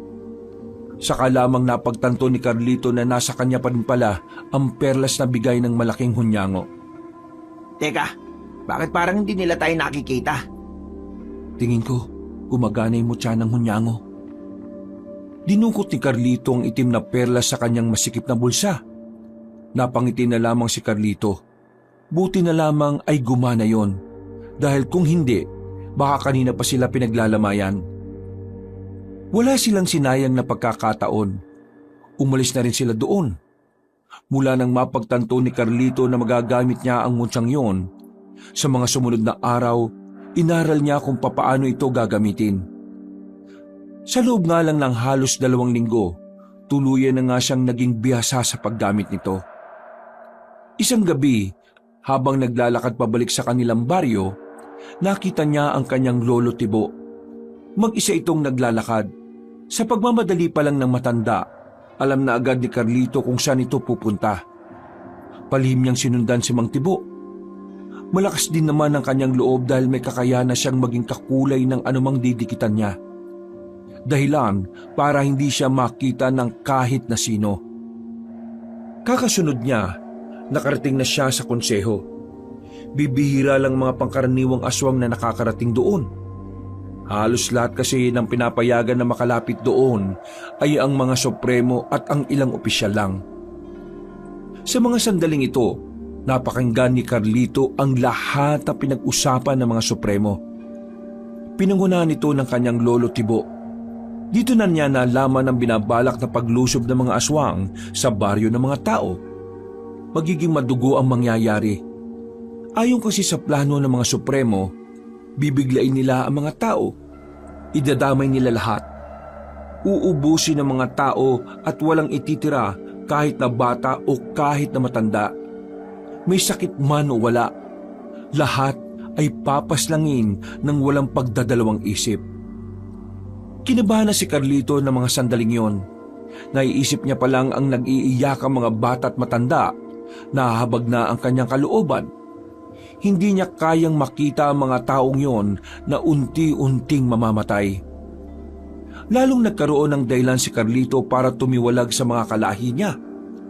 Para kasi sa kanya, hindi na maganda ang ginagawa ng mga kapwa niya aswang. Para sa kanya, mga manunugis lamang naman dapat ang kalaban. Sabay-sabay ang pagdiriwang ng pista ng mga baryong Magsaysay, Bautista at Marilag. Sasamantali dati ng mga sandaling nagsasaya sila. Tayo magsisilbing bangungot nila sa gabing yan. Ito na ang pinaka-perpektong pagkakataon para iganti ang mga mahal natin sa buhay na pinatay nila. Mga kapwa ko sa Supremo, mga opisyal ng konseho, ipagkatiwala niyo ito sa akin dahil ang kanilang kasiyahan ang gabi ng ating tagumpay. 2 araw na lang noon bago magdiwang ng pista ang 3 baryo na magkakatabi. Kaya naman buo na ang desisyon ni Carlito. Kakausapin na niya si Laura para ipaalam ang plano ng mga supremo. Kinabukasan, magkasamang naglalakad si Carlito at Abel. Patungo sila sa baryo na Magsaysay. Kailangan niyang makausap si Laura bago pa mahuli ang lahat. Mag-isip ka nga, Insan. Malaking kasalanan ang gagawin mo. Kapag nalaman nilang ikaw ang nagtaksil sa kanila, kamatayan ang hatol sa'yo. Wala na akong pakialam. Hindi ko na gusto ang mga ginagawa nila. Abel, kung ikaw kaya mong tiisin na may mga inosenteng mamamatay dahil sa punyemas na alitan na to, pwes ako hindi. Kahit na aswang ako, kaya ko maging mabuti at mag-isip ng tama. Kung hindi ka sang-ayon sa akin, wag mo na akong samahan. Sasamahan kita. Ang akin lang naman baka mapahama ka rin. Mahirap magtiwala sa mga tao. Pagkatiwalaan man nila ako o hindi, wala na akong pakialam. Ang mahalaga, masabi ko sa kanila ang mga dapat nilang malaman. Pambira naman talagang buhay to, Abel, gising na ako sa katotohanan. Ngayong napagtanto ko na ang tunay na masama ay ang mga kalahi natin. Baluktot na ang pag-iisip nila. Sarado na ang utak nila. Ang tanging tumatakbo na lamang sa mga isip nila ang paghiganti. Gusto nilang bigyan ng hustisya ang mga namatay na aswang. Kahit ang totoo, namatay lang sila dahil nanggulo sila sa mga tao.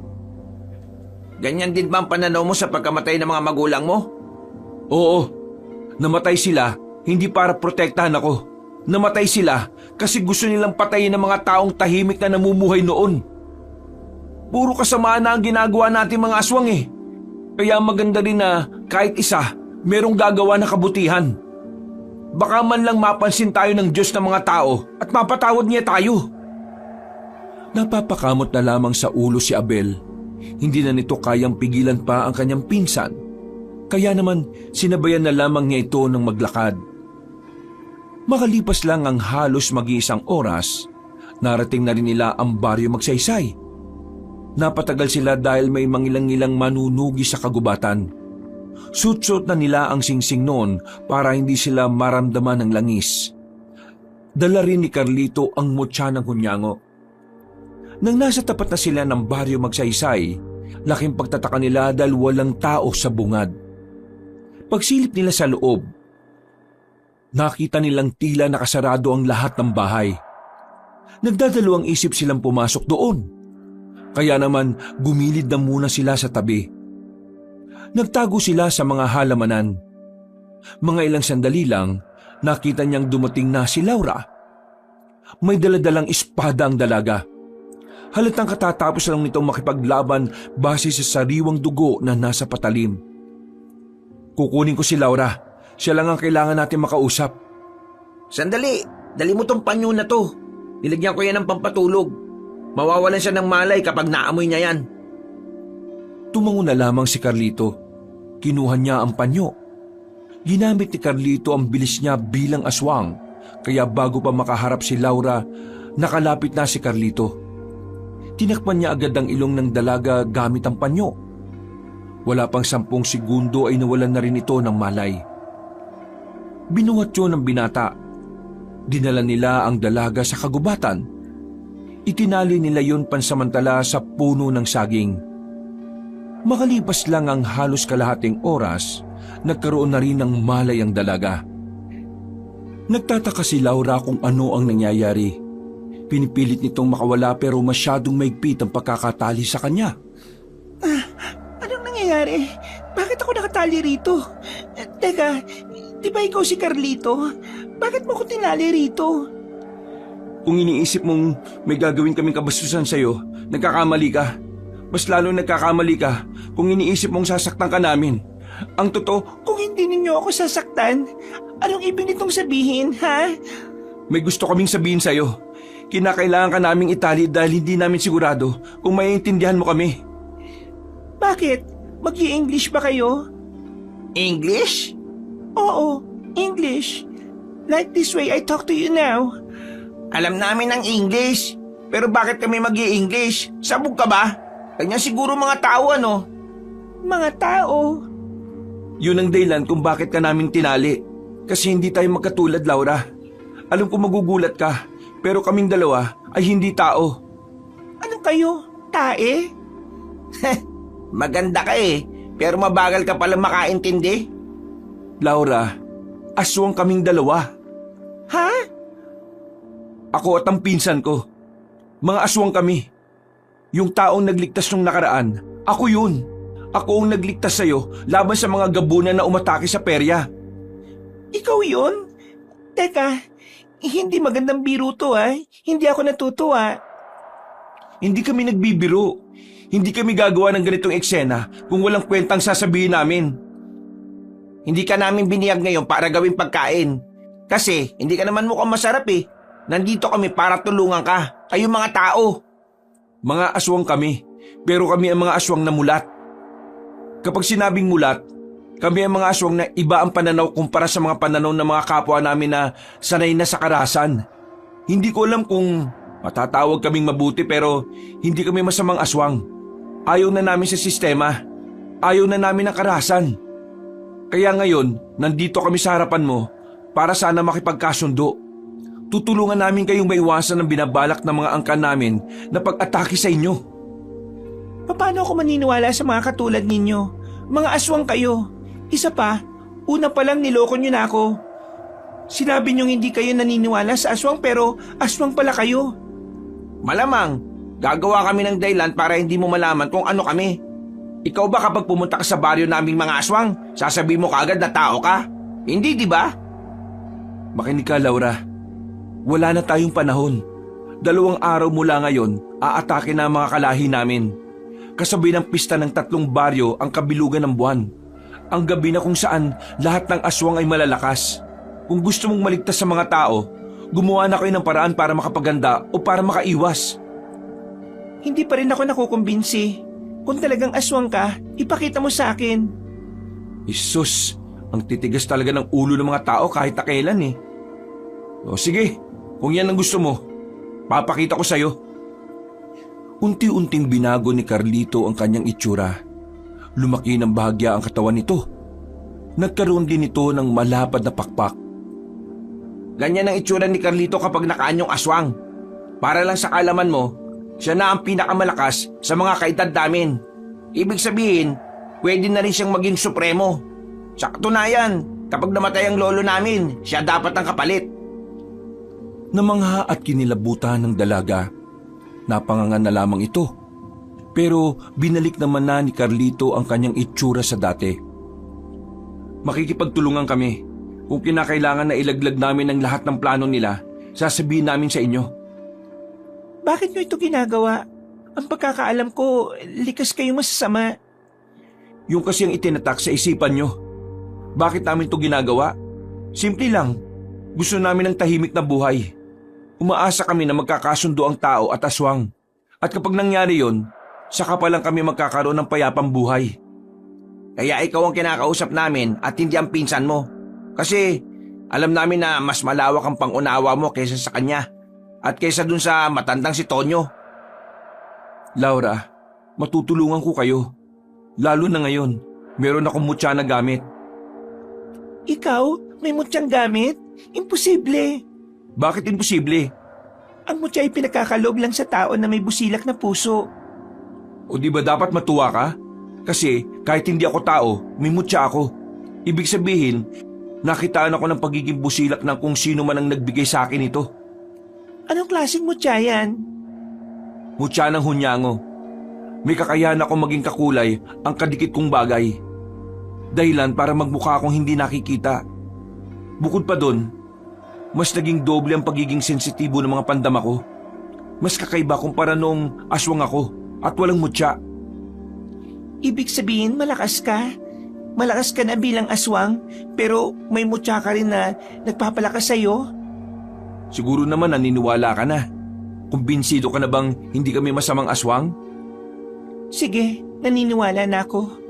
Pero mas maniniwala ako kung pakakawalan niyo ako at sasabihin niyo sa akin kung anong sinabi sa inyong plano ng mga kalahi ninyo. Sinenyisan na ni Carlito ang kanyang pinsan. Agad namang kinalagaan ni Abel ang dalaga. Nagulat na lamang si Carlito nang biglang dumampot ng sanga si Laura.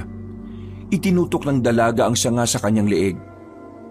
Kapag pinagtangkaan niyo ang buhay ko, yari kayong dalawa sa akin. Sus, pambihira naman oh. Akala ko ba ayos na?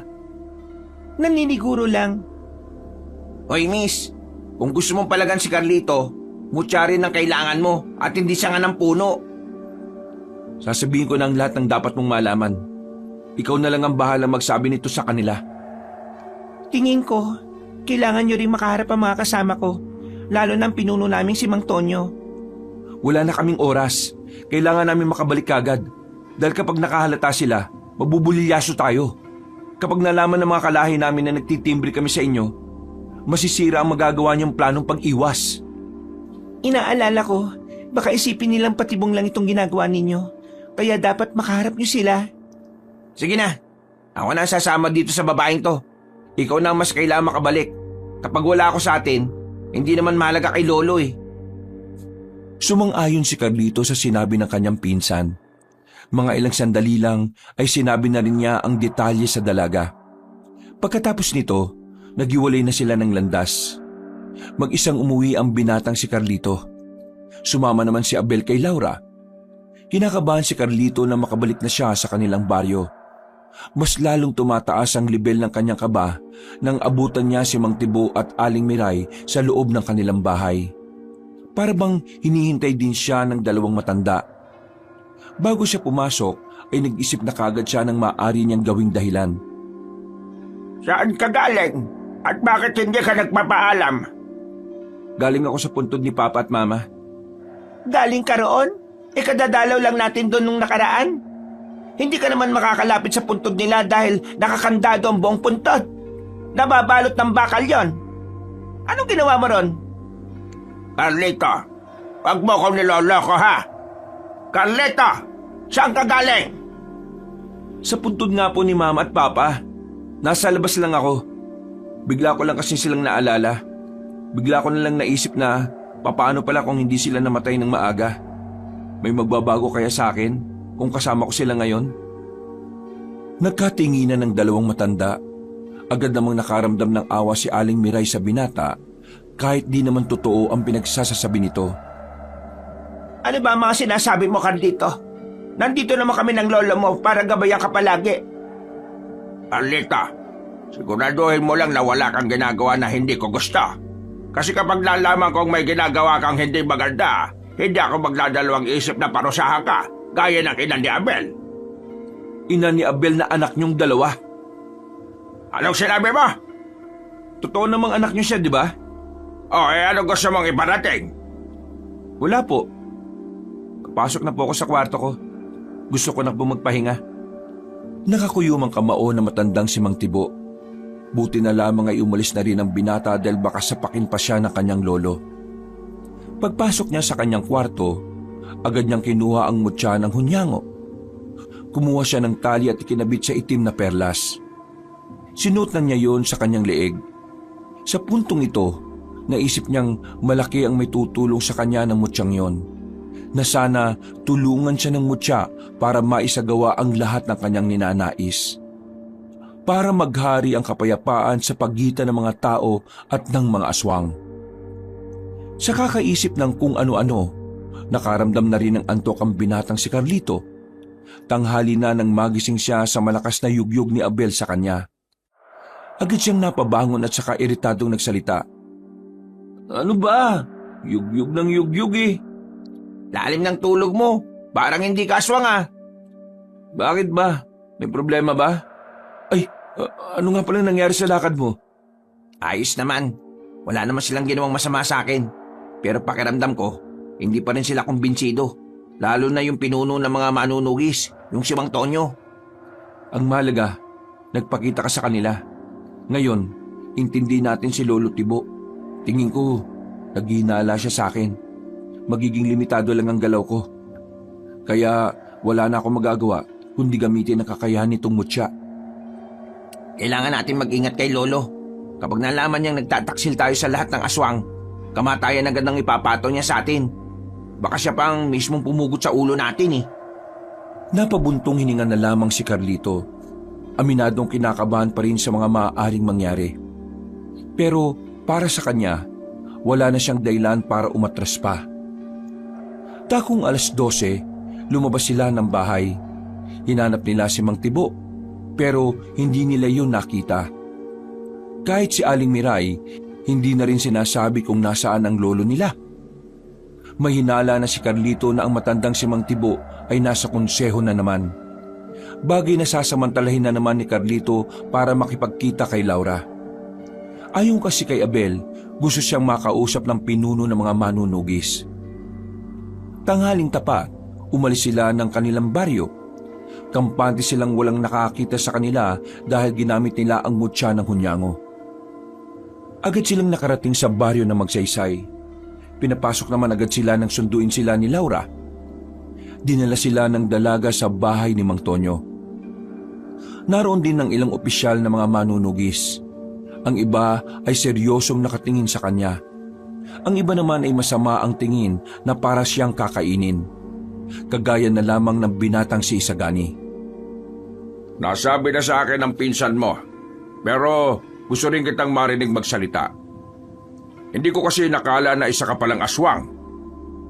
Mukha ka lang kasing tao nung una nating pagkikita Dahil sa singsing na suot namin, kaya hindi aalingasaw ang amoy namin.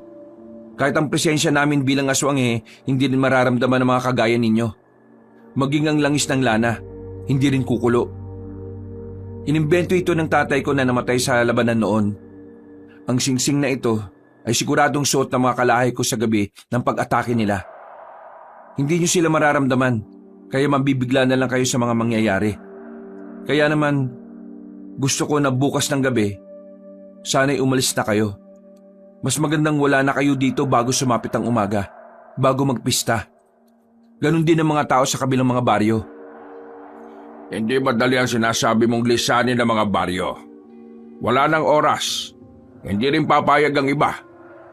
Ang gusto kong marinig mula sa iyo ay kung meron kang masasabing kahinaan ng mga kalahi mo. Dahil kung talagang gusto mong pigilan ang karahasan nila, sasabihin mo ang kahinaan nila. Plano namin kami ang lulusob sa baryo ninyo bago ang pista. Sa kasamaang palad, ang alam ko lang na kahinaan ng mga pangkaraniwang aswang ay ang pilak na punyal, palaso, o kahit na anong sandatang may pilak. Madali silang mamamatay kung pilak ang gagamiting sandata. Pagdating sa Supremo, Wala akong alam na kahinaan nila. Hindi sila masyadong nakikihalubilo sa mga mabababang uri o sa mga hindi nila kalibel. Ang lolo mo, sabi nitong pinsan mo, supremo siya. Hindi ko nga rin alam kung anong kahinaan niya eh. Imposible! Lolo mo? Siya na ang nagpalaki sa'yo tapos hindi mo alam? Mang Tonyo, magtitiwala kayo rito? Baka mamaya, patibong lang ang latang ito. Pinagkaluban ako ng mutya ng hunyango. Tingin mo, kung masama akong nilalang, bibigyan ba ako ng mutya? Nanahimik ang binatang si Isagani. Sinaway na rin ito ni Mang Tonyo. May katwiran nga siya. Ang mga mutya ay pinagkakaloob lang sa mga nilalang na may busilak na puso. Pero ang gusto kong malaman ngayon ay kung ano ang gagawin natin. Ibibigay mo sa akin lahat ng impormasyon ng lugar ninyo na mga maaari naming makaharap. Lahat ng dapat kong malaman. Kapag nagawa mo yan, magtitiwala na ako sa iyo. Handa kong ibigay ang lahat ng dapat ninyong malaman. Pinapasok na siya ni Mang Tonyo sa loob ng bahay. Nag-usap sila ng masinsinan ng silang dalawa lang. Pinaliwanag ni Carlito ang pasikot-sikot sa gubat at kung anong klase ng baryo ang kinalalagyan ng mga aswang. Noong mga sandaling yon, unti-unti na ring nakukuha ni Carlito ang tiwala na matandang si Tonyo. Kahit na papaano, nawawala na rin ang kanyang kaba. Makalipas lang ng halos 1 oras, natapos na rin ang kanilang pag-uusap. Planchado na ang mga bagay-bagay. Pulido na ang kanilang plano. Maraming salamat at hindi kayo gaya ng ibang aswang. Mang Tonyo, sakaling hindi ko kayo makita bukas ng gabi sa tinakdang oras, isa lang ang ibig sabihin nun.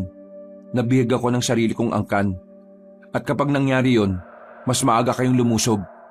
Kailangan niyo akong iligtas. Hanapin niyo ang konseho. Tsaka kung doon ako dadalhin para litisin. Kapag nailigtas niyo ako mismo ang haharap kay Lolo Tibo. Hindi niyo siya kakayanin. Siya lang ang aswang na sa tingin ko, walang kahinaan. Tumango na lamang si Mang Tonyo sa kanyang sinabi. Lumabas na rin sila ng silid at saka tuluyang diniklara ni Mang Tonyo ang kasunduan. Nakasimangot naman ang lalaking si Isagani. Hindi na lamang nila yon pinansin. Intindihin nyo na lang. Mahirapan talaga siyang pagkatiwalaan kayo. Yung mga magulang nyo kasi, nadali din ng mga kalahi nyo nung labanan sa malawak na ilog. Wala namang problema sa akin kung ayaw niyang magtiwala sa amin. Pero sana, huwag siyang gagawa ng isang bagay na ikasisira ng mga napag-usapan namin ng pinuno ninyo. Minsan, kailangan na natin makabalik sa atin. Baka mamaya, nakakalata na sila lolo. O paano, Laura? Aalis na kami, ha? Maraming salamat. Carlito, Bakit? wala. Sige, mag-ingat ka. Dalawa kami, siya lang mag-ingat. Kung sa bagay, hindi naman ako kasali sa landian ninyo. Tara na nga, Insan! Natawa na lamang si Carlito sa sinabing yon ni Abel. Naglakad na rin sila palayo. Natanaw pa ni Carlito na kumaway si Laura. Nang makabalik na sila sa kanilang baryo, nakita nilang nasa loob na ng bahay ang kanilang lolo. Ginamit ni Carlito ang mutya ng hunyango. Dahil dito, hindi na malaya ng dalawang matanda na nakapasok na sila ng bahay. Agad silang tumungo sa kwarto. Pagdating nila roon, ay saka sila kumilos ng normal. Nakaiga si Carlito sa kama. Si Abel naman ay nagkunwaring nagbabasa sa lapag. Nakadapa pa ito sa sahig. Maya-maya pa, naririnig na nila ang malalakas na katok ng kanilang lolo. Sinasabi ko na nga ba't may ginagawa kayo kakaiba ng taong yan? Tingnan mo, Miray. Wala akong nararamdaman sa loob. Wala sila dyan. Anong wala sila dyan? Buksan mo na kasi! Gamit ang susi ay nabuksan ng dalawang matanda ang pintuan. Nagulat ang mga ito nang makitang nasa silid si Carlito at Abel. Patay mali siya pa ang dalawa na parang nagtataka kunwari kung ano ang nangyayari. Sinasabi ko naman sa yung nandito lang sila sa loob eh. Ayaw mo kasing maniwala. Bakit la? Ano bang nangyayari? Magsabi ka sa akin ng totoo. Saan ka galing? Ha? Ano pong saan galing? Di ba ikaw ang umalis kanina? Huwag mong iniiba ang usapan. Sumagot ka ng maayos! Saan ka nang galing kanina? La, ano po ba itong si Lolo? Sumagot ka! Nandito lang ako mula kaninang nagising ako. Kahit na tanungin mo pa si Lola Miray, hindi naman ako lumabas ng bahay eh. Totoo po ang sinasabi ni Carlito. Nandito lang po kami, Lo. Manahimik ka! Hindi ikaw kausap ko, Ilodel! Tibo naman, huwag mong ganyanin si Abel. Totoo naman kasi ang sinasabi nila. Hindi sila lumabas ng bahay. Nandyan ako sa sala magdamag. Wala akong nakitang lumabas. Si Abel lang ang nakita kong pumasok sa silid ni Carlito. Pero hindi na sila lumabas. Galit na galit si Mang Tibo. Hindi nito matanggap na nagkakamali siya ng hinala. Hindi ako maaaring magkamali sa hinala ko. Alam kong lumabas ka ng bahay. Carlito, kapag napatunayan kong may ginagawa kang hindi ko magugustuhan, humanda ka sa akin! Bakit ba ganyan ang iniisip niyo sa akin, Lo? Buong buhay ko naman, sinusunod ko kayo. Lahat ng sinasabi niyo, sinusunod ko. Naging mabuti ako sa inyo. Pero bakit ganyan ang iniisip niyo sa akin? Dahil nararamdaman kong merong nagbago sa iyo, Carlito. Hindi ba ka maloloko? Mag-iingat ka lang, kasi hindi sanggol ang niloloko mo. Sa oras na malaman ko kung anong katarantaduhan ang ginagawa mo bibitayin kita! Padabog na lumabas si Mang Tonyo. Napapailing na lamang ang matandang si Miray. Nang masiguro nitong nakalis na ang asawang si Tonyo, ay saka ito nagsalita sa dalawang binata. Nararamdaman ko kayo. Ano pong sinasabi niyo, La? Pati ba naman ikaw, hindi ka maniniwala? Bakit ako maniniwala kung alam ko kung ano ang tunay na nangyayari? Carlito, alam mong mas marami akong nalalaman pagdating sa mga anting-anting, agimat at mutya. Pinag-aralan ko ang mga yan para alam natin kung papaano lalabanan ng mga manunugis. Kaya naman, hindi mo ko pwedeng lokohin, Carlito. Nararamdaman ko ang mutya. Nararamdaman kong yon ang ginagamit mo para makaalis kanina nang hindi kita nakikita. Mutya ng hunyango ang ginagamit mo. Nanlaki ang mata ni Carlito nang marinig niya ang sinabing yun ng kanyang lola. Natataranta ang dalawang binata. Dali-dali isinara ni Abel ang pintuan. Kung alam niyo ang tungkol sa mutya, alam niyo rin ba ang ginagawa ko? Alam ko ang lahat. Kung alam niyo ang ginagawa namin, bakit hindi niyo ako pinipigilan? Bakit hindi niyo ako sinumbong kay Lolo? Dahil hindi ko nakilala ang lola mo. Ibang-iba na siya sa dati. Masyado na siyang nilalamo ng pagnanais niyang ubusin ang mga tao. Mas marahas na siya ngayon. Hindi na siya nakikinig sa akin. At higit sa lahat, ayaw ko na sa sistemang ito. Gusto ko na lang din mahimlay ng may mapayapang kinalalagyang lugar. Ibig niyo pong sabihin, Lola, pabor kayo sa ginagawa namin? Alam kong ginagawa niyo lang naman ang tingin niyong tama, kaya hindi ko kayo pinipigilan. Kung ganon, sumama po kayo sa amin. Hindi pwede. Kapag nawala ako sa tabi ng lolo ninyo, mas lalo siyang mapapraning. Mas lalo niyang iisipin na may nagtataksil sa kanya. Makakasira pa ako sa mga plano ninyo. Pero kukunin ka namin, Lola, kapag lumusob na ang mga manunugis dito. Ngumiti na lamang ng papilit ang matandang babae, pero sa kaloob-looban nito ay namamayani ang pagkabahala. Mabilis na lumipas sa mga oras, sumapit na rin ang kinabukasan. Umaga pa lang, ramdam na nilang tila aligagana ang mga aswang sa kanilang baryo. Nung sandali ding yon, nanatili lang sa loob ng bahay si Carlito. Pakiramdam niya kasi ay may nagbabantay na sa kanila. Ramdam na ramdam ni Carlito ang mga presensya sa paligid. Nasa bakuran lamang siya habang nakatambay. Hawak niya ang gitara habang naghihintay sa kanyang pinsang si Abel. Yung kasi ang pinaalis niya para magmanman sa buong paligid. Mga ilang sandali lang, nakita na rin niyang dumating si Abel. Agad silang pumasok sa loob at pabulong na nag-usap. Insan, kailangan mo nang umalis ngayon. Ha? Bakit? Ano bang nalaman mo? Naghihinala na ang buong konseho sa'yo. Isa sa mga gabunan na nakalaban mo nung niligtas mo si Laura. Sinasabing taga rito ang aswang na taksil. napaisip si Lolo Tibo. Unang pumasok sa isip niya, ikaw. Tama ba narinig ko? Kailangan mo nang umalis. Opo, Lola. Pinaghihinalaan na siya ng konseho. Mismong si Lolo Tibo ang naglaglag sa kanya eh. Hindi ako aalis. Kapag umalis ako, mas lalo lang iisipin ni Lolo na ako nga ang nagtaksil na aswang. At kapag naisip niya yon, baka magbago ang plano nila. At kapag nagbago ang plano nila, masisira naman ang pinaplano namin ni Mang Tonyo. Pero insan, mapapahama ka. Baka dakbin ka kagad nila ngayon. Hindi nila ako pwedeng hulihin. Hanggat wala silang matibay na ebidensya, mananatili akong inosente. Lolo, ayaw pa makinig eh. Sabihan niyo na nga po. Hindi. Tama si Carlito. Tama lang ang naisip niya. Masisira ang lahat kapag umalis siya ngayon. Mananatili ako rito hanggang mamayang gabi. Saka lang ako alis kapag parating na ang mga manunugis. Napapakamot na lamang sa ulo si Abel. Sobra kasi itong nag-aalala para sa kanyang pinsan. Alam kasi ni Abel na anumang oras maaaring mawala sa kanila si Carlito kapag hinatulan nito ng parusang kamatayan.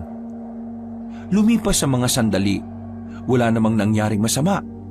Hindi dinakip si Carlito. Walang kahit na anumang senyales ng panganib. Pero kahit na ganon, nakakaramdam pa rin ng kaba si Carlito. Nakakabahala ang pagiging kalmado ng sitwasyon. Dakong alas 5 na ng hapon, 2 oras bago ang napag-usapan nila ni Mang Tonyo, tumitingin-tingin siya sa labas. Hindi niya alam kung bakit parang nawala na ang mga nagmamasid sa kanya. Nang subukan niyang paganahin ang mutya ng hunyango, lumabas ang kanyang pandinig at pakiramdam. Narinig niyang paparating na sila Mang Tibo kasamang ilang mga aswang na mula sa konseho.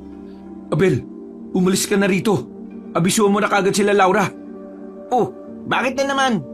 Paparating na sila para dakpin ako. Iwan mo na kami ni Lola dito. Umalis ka na, bilis! Wala nang sinayang na sandali pa si Abel. Umalis na ito ng bahay. Habang lumalapit naman sa kanya ang lola niyang si Miray, hinawakan siya nito sa kamay.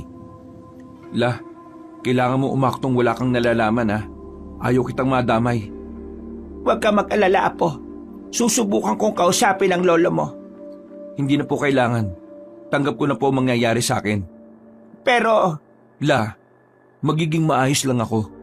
Naniniwala ako sa mga manunugis na magagawa nila ng paraan para makamit ang lahat ng kapayapaan. La, nandyan na sila. Lumayo ka na sa akin. Sinunod ni Aling Miray ang sinabi ni Carlito. Maya-maya lang, biglang bumukas ng padabog ang pintuan. Unang pumasok ang kanyang lolo. Agad na lumapit sa kanya si Mang Tibo. Isang malakas na sampal ang pinakawalan nito. Sa lakas ng sampal na matanda, ay bumulandra siya sa dingding. Agad namang lumapit ang matandang si Miray. ano ka ba, Tibo? Bakit mo sinasaktan ng apo natin? Ito nga pa ba? Taksil sa angka ng mga aswang! Taksil sa ating lahi! Ha? Anong sinasabi mo? Siya ang taksil na nagligtas sa babaeng manunugis. Hindi malabong kumampin na rin ang sinaulong ito sa mga tao. Kaya naman, ngayon, papairalin natin ang batas nating mga aswang.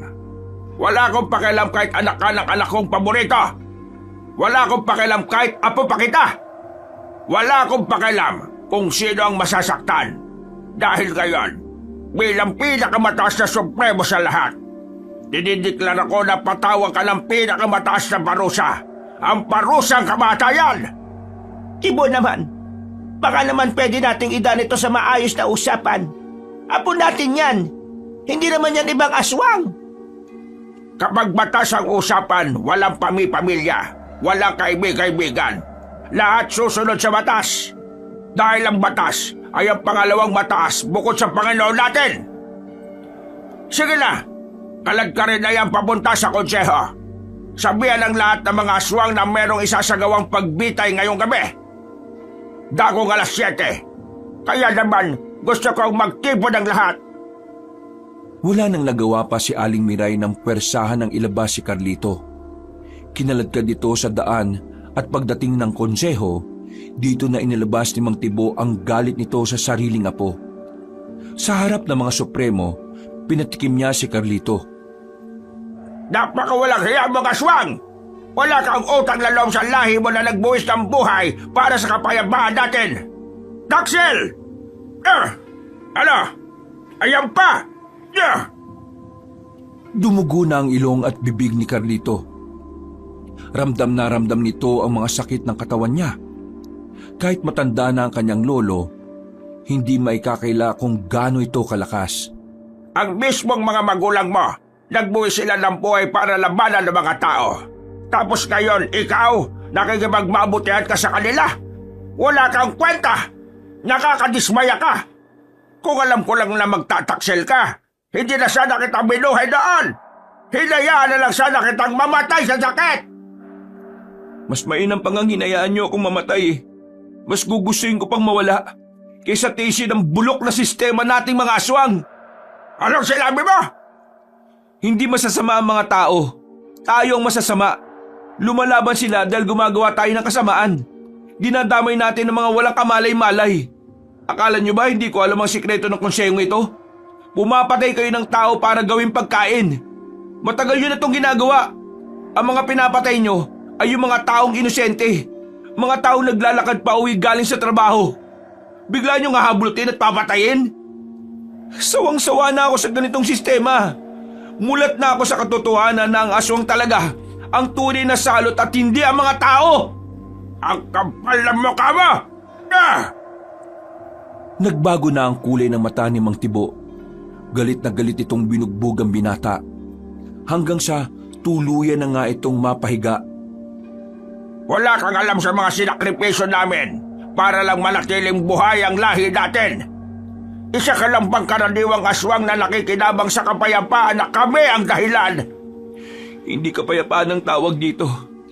Isa itong impyerno! Muli na naman binugbog ni Mang Tibo ang kanyang apo. Tumigil lamang ito ng awatin na ito ng iba pang supremo. Mga ilang sandali lang, nagsimula na ang imbestigasyon. Pero kahit na anong gawin ng mga supremo, walang binanggit na kahit na anong impormasyon ng binata.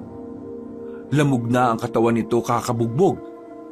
Kaya naman, pagpatak ng 7:00 ng gabi, tuluyan ang hinatulan ng parusang kamatayan ang aswang na si Carlito. Muling kinaladkad si Carlito palabas ng konseho. Sa bungad ay nakaabang na si Aling Miray. Lalapit sana ito kay Carlito pero nagulat ang matandang babae nang itulak siya mismo ng kanyang asawa. Kriminal ng lalaking ito. Subukan mong protektahan ang apo mong ito. Kundi pati ikaw madadamay. Naririnig mo ba ang sarili mo, Tibo? Huwag ka nang makialam. Itinali si Carlito sa malapad na katawan ng puno. Nasa malawak silang bakuran at nasa loob ng bakuran na yon ang mga aswang na nag-aabang sa mangyayaring pagbitay. Maraming galit kay Carlito. Maraming nagbababato sa kanya ng bato. Nadagdagan pa ang sugat ng lalaki sa muka. Gustuin man ni Aling Miray na harangan at saluhin ang mga batong tumatama sa binata. Wala itong magawa dahil nakaharang ang mga aswang mula sa konseho. Ang nasa harapan ninyo ay ang apo ko na ngayon ay itinatakwil ko na. Pinagtaksilan niya ang lahi dating mga aswang. Kaya ngayong gabi, masasaksiyan niyo lahat ang parusang kamatayan na nararapat para sa kanya. Nagsigawan ng mga aswang. May masaya at meron din namang mga galit na galit. Ilang sandali pa, dumating na rin ang isang lalaking aswang na dala ang malaking espada. Ang espadang yun ang ginagamit kapag pinupugutan ng mga nakakasala sa kanila. Hindi mananaig ang kasamaan ninyo. Paparating na sila. Nararamdaman ko sila. Bago pa matuloy ang parusang kamatayan, biglang nabulabog ang buong baryo nila. May mga manunugis na lumabas mula sa mga gilid-gilid. Umulan ng mga palaso. Pagkatapos, pinagtatataga ng mga yon ng mga aswang na naroon. Si Mang Tibo naman at ang ilang supremo ay agad na nakapagtago. Naramdaman na lamang ni Carlito si Abel na nasa tabi na niya. Agad nitong inalis ang kanyang pagkakagapos. Insan, hanapin mo si Lola. Baka madamay siya pakiusap. Sige, akong bahala kay Lola. Nang makatayo na si Carlito, ay lumapit na sa kanya si Laura at Mang Tonyo. Naroon din si Isagani na nakasimangot. Maraming salamat. Saktong-sakto ang dating ninyo. Maraming salamat din at inabutan ka pa namin buhay. Mang Tonyo, Laura, kayo na ang bahala sa ibang supremo. Ako nang haharap kay Lolo Tibo. Sigurado kang kaya mo ang lolo mo sa ganyang kalagayan mo? Opo, kakayanin ko. Nasa akin ang mutya at isa rin naman akong aswang. Sige, kami nang bahala sa iba. Nang umalis na rin ng dalawang yon para harapin ang mga supremo, pinatunog na rin ni Carlito ang kanyang mga daliri pati na rin ang leeg. Handang-handa na siyang labanan ng kanyang lolo. Hindi niya alam kung kakayanin niya ito, pero handa siyang gawin ng lahat, matalo lamang ito. Pinagana na niya ang kanyang mutya. Hindi na siya nakikita ng mga aswang na nadadaanan niya. Nagtungo agad si Carlito sa kinaroroonan ng kanyang lolo. Inabutan niya yon sa loob ng konseho. Nagulat na lamang ang matanda nang bigla siyang lumitaw sa gilid. Paano ka napunta dyan? Lolo, alam niyo ba na ang aswang ay pwede rin makagamit ng mutya? Anong pinagsasabi ba? Inilabas ni Carlito ang mutya ng hunyango. Hindi makapaniwala ang kanyang lolo. Nanlalaki ang mga mata nito. Nagpakita naman ng nakakalokong ngiti si Carlito. Ibig sabihin lang nito, kayang maging mabuti ng isang aswang. Kaya maging asal tao ang aswang. Kaya mali kayo nang itinuro sa amin na ang aswang likas na masama. Anong tingin mo sa sarili mo? Porque may ganyan ka kakayanin mo na ako matalo? Nakakalimutan mo na bang marami na akong pinaslang na manunugis na may mga gamit pang mutya? Mga pangkaraniwang tao lang sila. Ang nasa harapan mo ngayon ay ang kauna-unahang aswang na nakakagamit ng mutya. Unti-unting nagbago ang kutis ni Carlito. Naging kakutis na niya ang hunyango. Para ding may kaunting kaliskis. Humaba rin ang kuko ni Carlito. Pero bukod pa rito, lumabas na rin ang malapad na pakpak ng binata. Tila naghalo na ang pagiging hunyango niya at ang pagiging aswang. Marami ka pang kakaining manok, Carlito. Hindi mo ka matasala. Nagbago na rin ang anyo ang matanda. Pinalabas na rin nito ang malapad ding pakpak na kulubot na ang lahat. Sabay silang lumipad sa ere. Nagsagupaan sila sa itaas. Sa puntong ito, aminado si Carlito na talagang malakas ang kanyang lolo.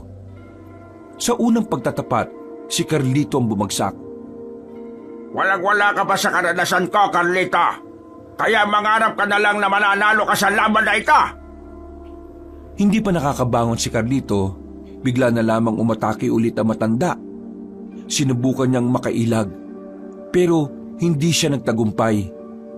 Nasalo niya ang malakas na suntok ng kanyang lolo, pero hindi pa rin nagtapos ang lahat. Nahawakan siya ni Mang Tibo sa pakpak. Napasigaw na lamang sa sobrang sakit ang binata nang putuli ni Mang Tibo ang pakpak niya sa kaliwa. Wala kang karapatan na magkaroon ng pakpak. Ang mga taksil ng gaya mo ay dapat lang na mawalan ng kalayaang makalipad. Ang kagaya mong ubod na kasamaan, wala kang karapatang makaranas ng kapayapaan. Anong sinabi mo? Muling umatake si Mang Tibo, pero sa pagkakataong ito, mas nangibabaw na ang kapangyarihan ng mutya ng hunyango. Naging kagaya na ng mga mata ng hunyango ang mata ni Carlito. Mabilis na rin siyang nakailag. Ikinagulat yun ni Mang Tibo, lalo na makagawa na rin ng pag-atake ang binata. Nagawa ni Carlito na patamaan sa tagiliran ng kanyang lolo. Sa lakas ng kanyang suntok, napatigil ang matanda. Hindi ito makapaniwala na makakatama si Carlito. Hindi mo dapat minamalit ang mga nilalang na sa tingin mo ay mahina sa'yo. Yan ang natatandaan kong itinuro mo sa akin nung bata pa ako. Ang lakas ng loob mong dampian ng katawan ko. Pwes! Lo, itigil na natin to. Makipagkasundo na tayo sa mga tao. Handa silang pakinggan tayo sa mga... Malahimik ka! Hindi mangyayari yan kahit na kailan. Pinatay nila ang mga magulang mo, tapos ganyan ang takbo ng utak mo. Paano mo magagawang kaibigan nilang mga taong pumaslang sa mga magulang mo? Anong klaseng anak ka? Ikaw ang dahilan kung bakit namatay ang mga magulang ko. Kung hindi mo lang sana sila pinilit na sumama sa labanan, hanggang ngayon siguro kasama ko pa sila. Ayaw ko ng maraming daldalan. Kung gusto mong pigilan ang gusto kong mangyari, walang ibang paraan kundi ang patay na ka. Mas bumilis si Mang Tibo. Sa sobrang bilis, nahawakan nito si Carlito sa muka at saka binagsak ng malakas sa lapag.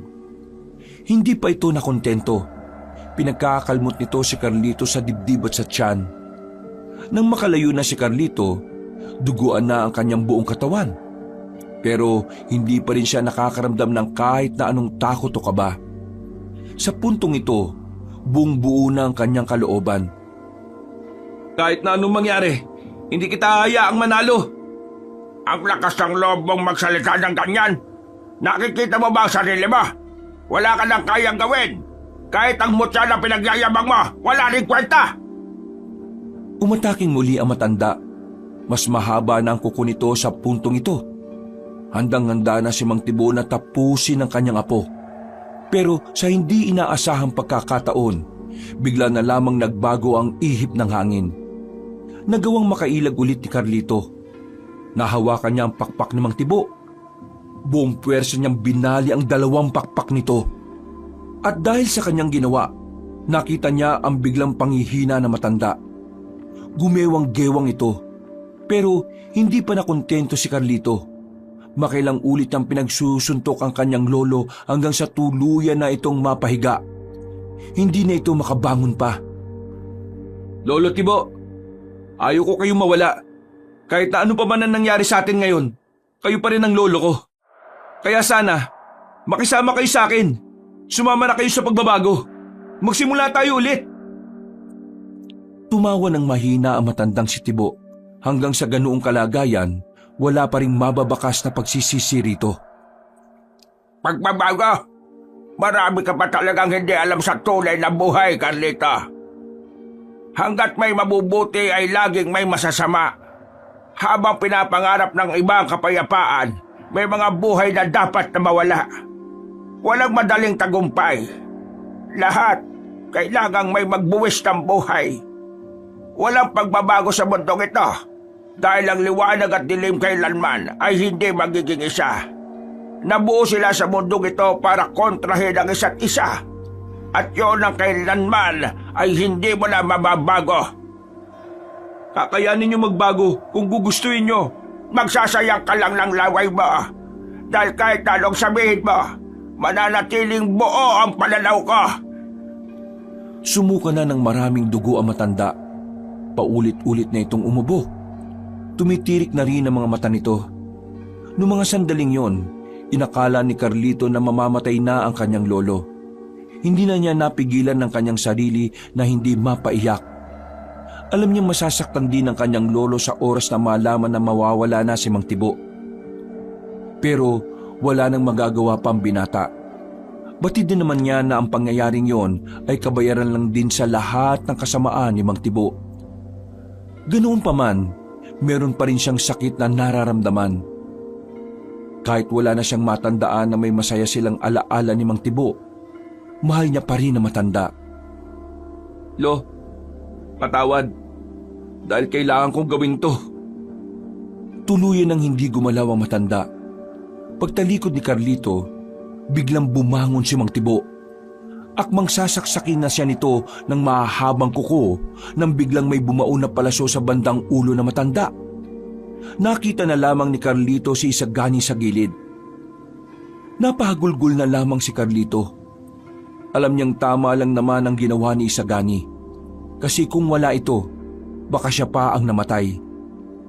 Noong mga sandaling yon, bumuhos ang luha ni Carlito. Naramdaman na lamang din niyang nasa tabi na pala niya ang kanyang lola at pinsan. Kasama na niyang umiiyak ang mga ito. Ganun pa man, kailangan nilang tanggapin ang mga nangyari. Naipanalo nila ang laban. Natalo nila ang mga aswang. Sa puntong yon, kahit na papaano ay napanatag na rin ang kalooban ni Carlito. Dahil sa wakas, alam niyang magkakaroon na ng kapayapaan. Mula nang matalo na nila ang mga masasamang aswang, nagkaroon na ng kasunduan Nilagdaan ni Aling Miray ang kasunduan sa pagitan ng mga mabubuting aswang at ng mga tao. Sa pamamagitan nito, makakapamuhay na ng normal sila Carlito. Hindi sila gagalawin ng mga manunugis at hindi rin naman nila pwedeng galawin ng mga tao. Dahil wala na rin naman ang mga aswang sa baryo, pinasunog na lamang yon ni Aling Miray. Lahat ng bahay ay inabo ng apoy.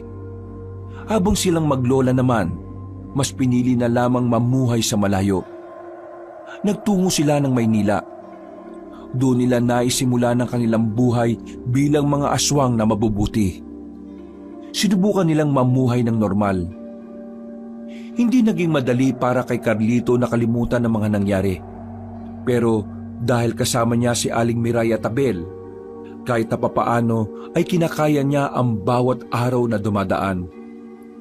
Sa ngayon, na kay Carlito pa rin ang mutya at alam niyang magagamit siya pa yon sakaling may mga kapwa-aswang na naman ang magtatangka sa buhay ng mga tao. Nagkaroon ng patuloy na pag-uusap sina Carlito at Laura. Hindi nawala ang kanilang komunikasyon. Nararamdaman ni Carlito na magkakaroon ng panibagong yugto ang kanyang buhay kasama si Laura. Wakas,